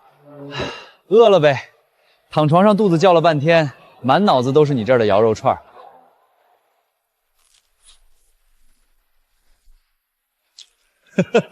你这是饿了几天？王哥，肉没了，今天那批五花肉全卖完了。得，提前收摊儿，正好我也饿了。你小子运气好，我表弟在旁边开了家火锅店，这几天试营业，天天喊我去。走，今天正好带你尝尝。火锅？你可别告诉我你连火锅都没吃过。火锅是什么？我还真没吃过。走走走，饿死了，我也好久没吃了。今晚咱哥俩涮个痛快。这味儿，这一锅红油里面全是花椒辣椒，就这么直接涮，看着吓人，吃起来你就知道了。这肉，汤里的麻辣全进去了，可肉本身的鲜味一点没少，不用蘸酱就够味儿。这汤底是怎么熬的？没想到这碗看着跟白水一样，喝进去比鸡汤还鲜。你小子，该不会真是头一回吃火锅吧？以前穷，哪有钱吃这个？后来开了店，天天在后厨忙，也没机会。今天托你的福，头一回。那你今天可得吃够本儿。我跟你说，这火锅啊，牛油是魂，辣椒是骨，花椒是筋，缺一样都不对味儿。王哥，你这表弟的后厨师傅炒料的手艺是从哪儿学的？老刘啊，他老家川渝的，从小家里就炒火锅底料，传到他手里算是第3代了。怎么，你不是想学吧？是想学。王哥，等会儿吃完能帮我引荐一下吗？牛肉要老了。好说，快吃。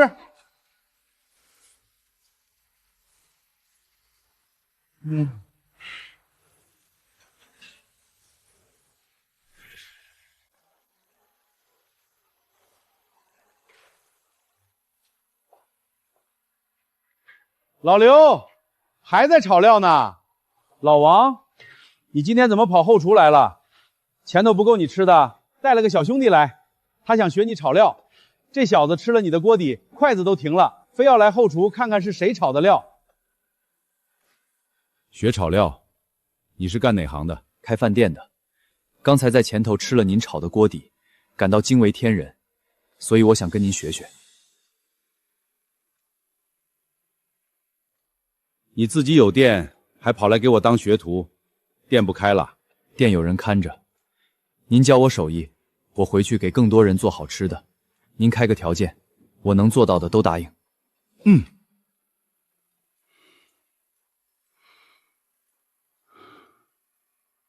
这小子认真的，第一次在我摊上吃烤串的时候就问东问西，学什么都快。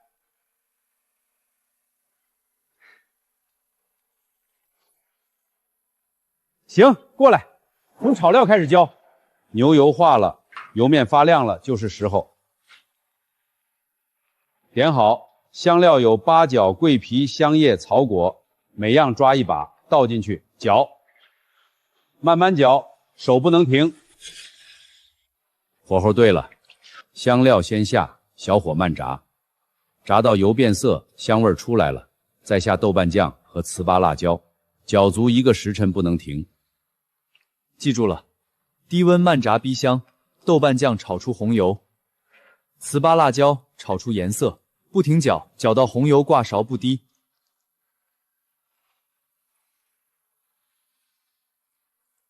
炒料你学会了，但火锅不只是锅底，涮什么、怎么涮也是一门学问。毛肚、牛百叶，涮7上8下，多一下老，少一下生。鸭肠，筷子夹着涮，打卷了就捞。黄喉、猪心管，切花刀，涮到卷边就吃。嫩牛肉，片薄了涮10几秒，老了就柴。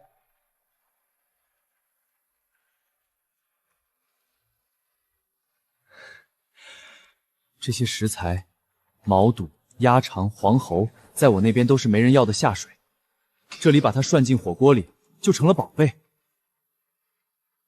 师傅，多谢您愿意教我。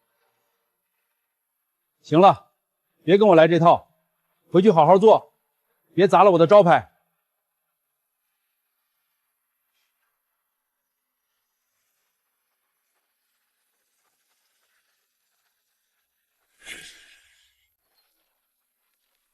掌柜的，这上面的料每样先来2两，花椒要川椒，辣椒要朝天椒，草果、丁子、沙门、豆狗，这几样你店里有多少？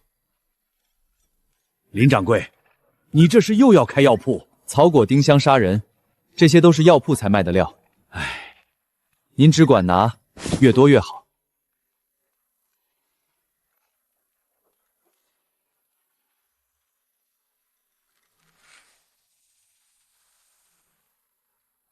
师傅，这些不是药吗？草果、砂仁，我小时候拉肚子，药铺就给我开这个。谁说药就只能治病？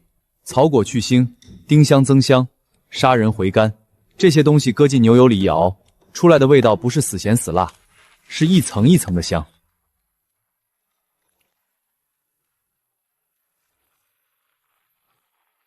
做饭跟煎药一个道理，都是把材料里的味儿熬出来。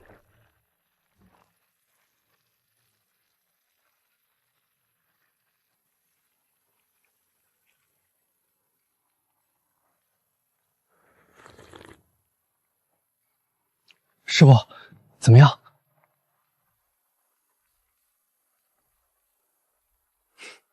对了，麻不盖辣，辣不掩香，回口有甜，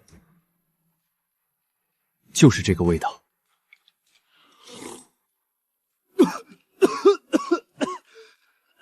好辣！咱们参赛就用这道菜，取名鸳鸯锅，一半红，一半白，鸳鸯两位各取所好。本届京城酒楼争霸赛开始。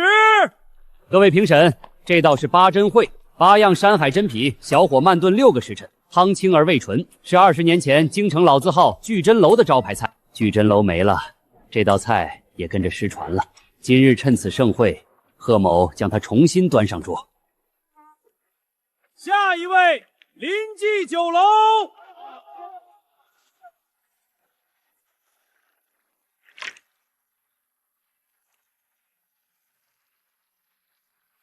这什么味儿？辣的？不对，不光辣，还有股肉香，闻着我就饿了。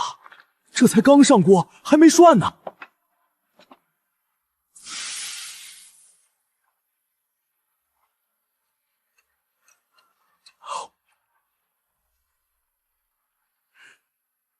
这道菜叫什么名？鸳鸯锅。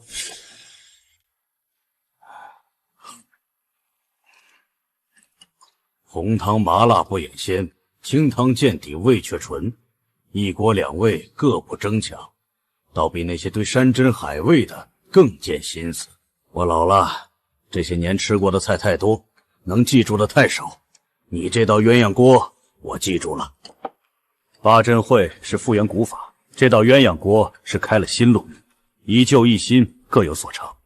但论巧思和普及，红汤清汤各取所好，这道菜能走进万家万户。本届京城酒楼争霸赛第1名，临记酒楼。林掌柜，老夫服了，后生可畏。贺会长言重了，八珍烩是绝艺，晚辈只是投机取巧。天外有天，晚辈还要跟会长多学。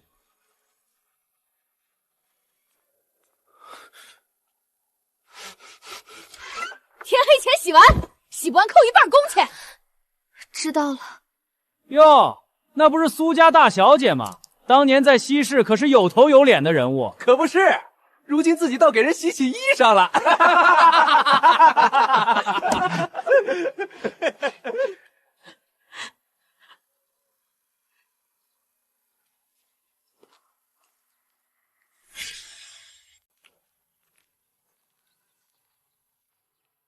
你今天自己送上门来了，正好，我还说让人去叫你。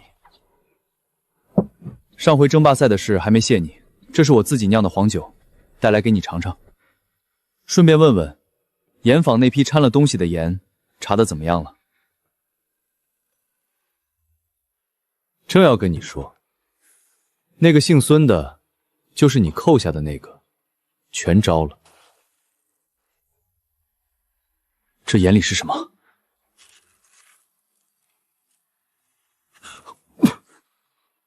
不是粗盐的杂质，粗盐提换之后不该有这种东西。这批是前天夜里装的袋儿，装袋的时候还好好的，今天复查才发现的。这批盐全部封存，一袋不准往外发。前天夜里谁值班？新调来的一个伙计，姓孙，户部曹大人那边介绍来的，说以前在山西盐场干过。人扣住，别让他走。这事谁都不要往外说。那个姓孙的说，曹侍郎指使他发往北京的军盐里掺工业盐残渣，事成之后给500两，赵万金出的银子。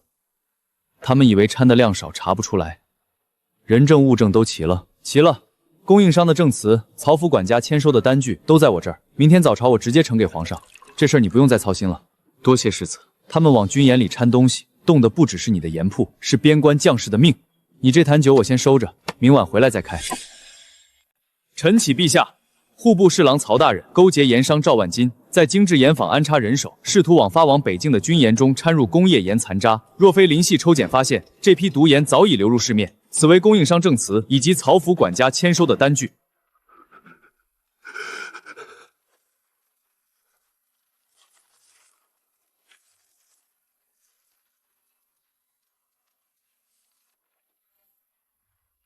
曹爱卿，你有何话说？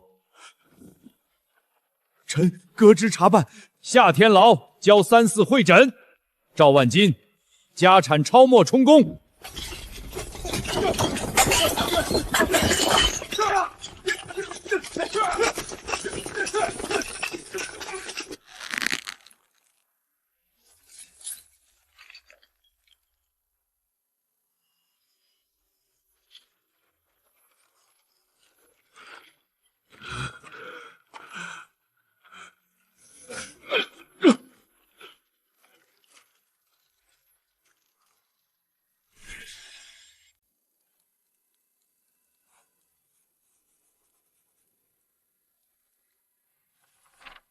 我在那个世界学到的这些，不能只留在我一个人手里。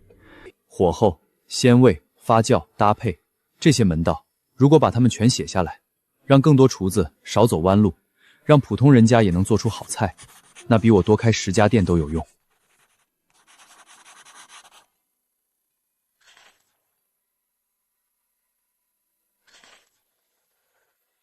火候这一章我还能看懂，鲜味这一节，你写的这个乳化是什么意思？就是大火煮骨头的时候，锅里的水变白了。水和油本来融不到一块儿，但大火一滚，油就碎成了极小的珠子，和水搅在一起，汤就白了。我叫它乳化，李编修，你给换个能看懂的。油水交融，方成浓汁。我替你改成这样。你这本子里还有多少这种稀奇古怪的词？多了，不过道理都一样。炒菜炖肉和做酱料，底下的门道是通的。火候到了，皮自然脆；骨头煮久了，汤自然白。小二哥，书上说无火所知，文火入味。我以前炖肉总是一开始就用小火，结果肉又柴又没味儿。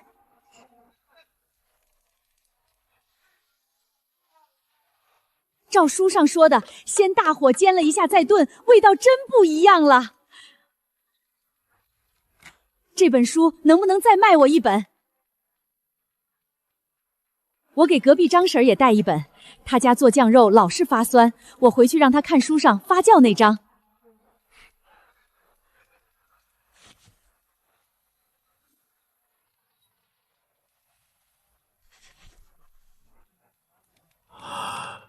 时在临济，法在人间。林掌柜把灶台上的门道全写透了。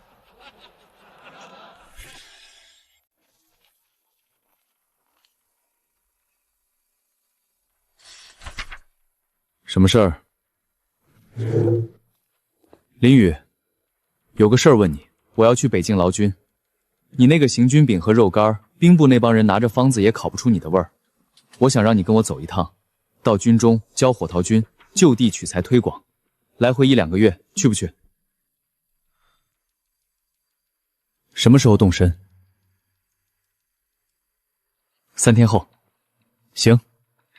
京城的生意有小王和孟掌准盯着，我收拾收拾跟你走。我就知道你会答应。不用带太多东西，路上远，带几件换洗衣裳和你的方子就行。马我给你备好了。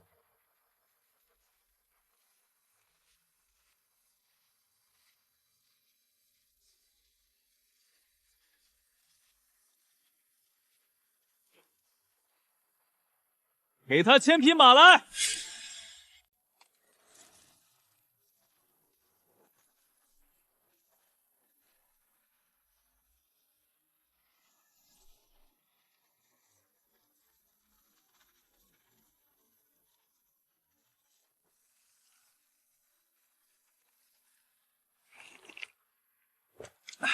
再往前就进北滩地界了，越走越荒，连棵树都看不见。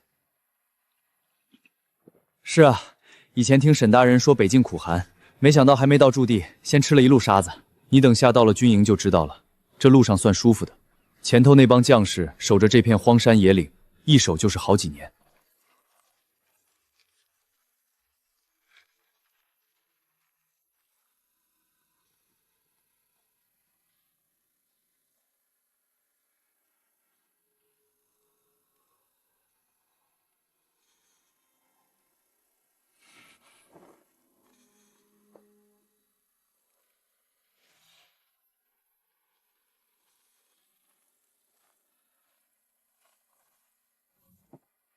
这灶不行，石头缝隙太大，火力全漏光了。明天我重新沏一口。行军饼的面不能太软，软了烤不干，存不住。揉到面团光滑不粘手，再压成饼。压的时候中间摁一个凹槽，受热均匀，烤出来不会鼓包。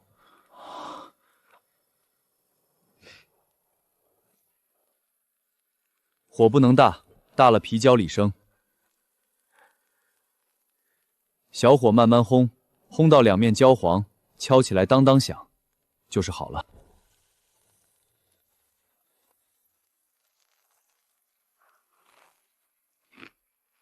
这个好，比我们以前烤的强多了。以前那饼要么糊了那么生的，这个从里到外全干了，嚼着还香。肉切好，先腌1个时辰，入味了再烘。灶堂的余火就够了，小火烘1宿，隔2个时辰翻1次面，烘到肉条从里到外全干了，掰开不泛白就行。烘好了，存半年不走味儿。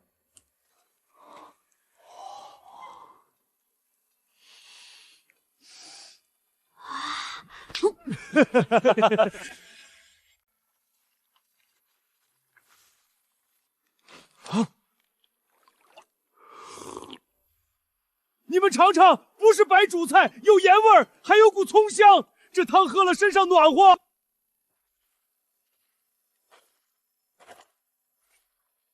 安王世子在哪儿？老将军在这里，这是我跟你提过的林雨，行军饼和肉干就是他做的。好，有了你这行军饼和肉干，我的兵追敌的时候揣在怀里就能走，再不用停下来埋锅造饭。我代替所有北境将士谢谢你。老将军言重了，能让将士们吃口饱饭，是我的本分。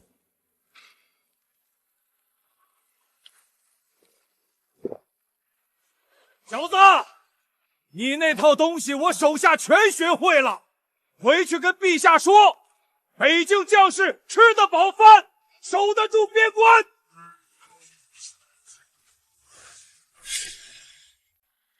到了，我得进宫复命，你先回去。这一趟辛苦了，一路多忙世子照顾，改天来店里，我给你接风。好，走了。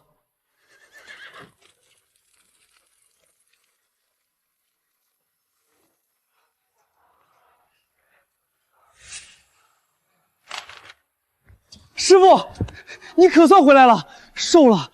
北京是不是吃不饱？我这就去后厨给你做碗面。别忙，店里怎么样？好得很，6家店翻台率都在5成之上，新招的厨子也都上手了，还有孟掌柜天天念叨你。那就好，去帮我把孟掌柜叫来，我有事和他商量。去北京之前，我就在想开第7家店。我打算开在南城，和前面6家不一样，这家不做大菜，做简餐，菜式精简，价格压到普通人家也能吃得起。荤菜15文起，素菜8文起，米饭管饱。南城住的都是工匠和脚夫，收入不高，你这个定价利润压得很薄，不靠这家店赚大钱。我在北京看见那些老兵蹲在雪地里啃干饼，就在想，如果他们回来之后能花几文钱吃顿热饭，比什么生意都值。南城是头1家，往后每个城区都开1家。师傅，简餐馆的后厨交给我，我把总店的几个徒弟带过去，从头教起。好。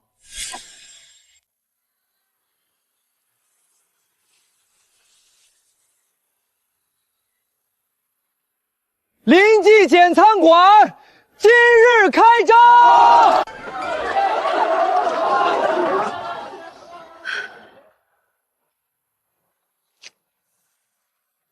这豆腐炖的比肉还香，老头子快进来！这道红烧豆腐先煎到两面金黄再下料，不然一炖就碎。一晃眼，我这小徒弟也能独当一面了，是个真正的大人了。第7家店顺利开张，敬诸位一杯。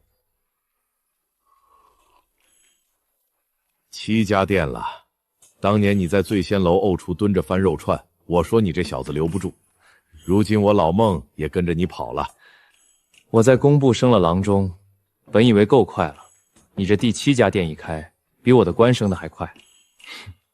你刚从北京回来才多久，就不能歇歇？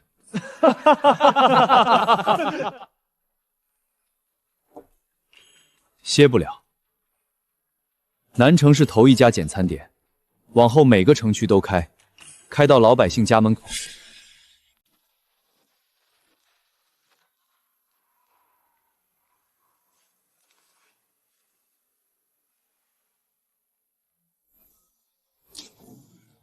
师傅，当年你收留我的时候，我这辈子都没想过，有一天能在这么大的酒楼里过除夕。大家都在楼下等着呢，就等你了。走，咱们下楼。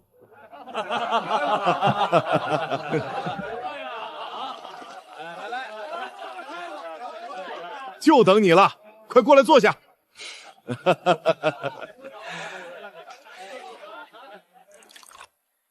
这杯酒，敬咱们自己。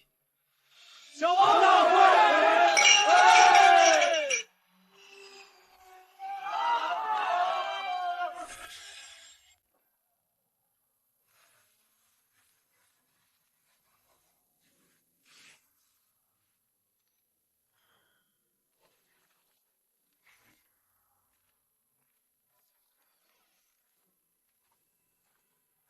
那边终究不是我的世界。我可以学，可以看，可以把本事带回来，但若一直依赖这扇门，我的本事就永远是借来的。更何况每次推开这扇门，我都在冒一个没法解释的风险。一旦被人发现我凭空消失又凭空出现，等着我的就不是食客了，而是把我当妖灭烧掉的柴火堆。今夜做个最后的道别吧。哟，你今天怎么穿成这样？过年搞文艺旧友啊？新做的，一直没舍得穿。今晚要来见你，想着穿的娣定点。还别说，这衣裳穿你身上挺合适。等着，我给你烤2串嫩的。王哥，我今天是来跟你告别的，我要回老家了，以后可能不来了。回老家？你那店不开了？店有人看着，老家太远，来回一趟不容易。小子，其实我一直憋着个事儿想问你。你头一回来我摊上的时候，说话跟古装剧里走出来似的，我以为你是个跑龙套的。后来你每回来看什么都新鲜，连电凳都盯着瞅半天。虽然我没读过什么书，但我在这儿考了10几年串，见过的人也不少。你不是我们这儿的人，对不对？你别怕，我不问了。我不管你是从哪儿来的，在我这儿，你就是个处得来的小兄弟。喊了我这么久王哥，这就够了。王哥，既然你之后都不来了，这张给你留个念想。有回一个小姑娘用拍立得拍的，手抖把咱俩都拍进去了。我这张老脸不上相，你倒笑得挺好看。王哥，这杯我敬你，谢谢你教我烤串，谢谢你把我当弟弟。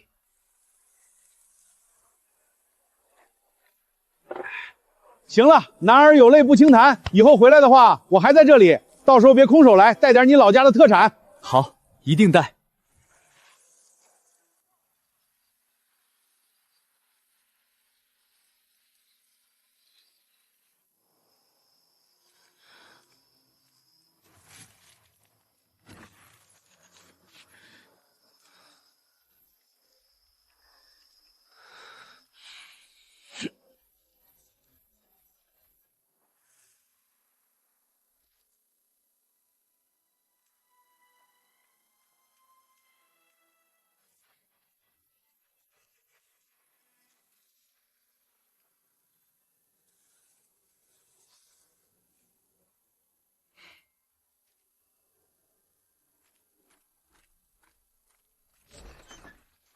再见了，各自珍重。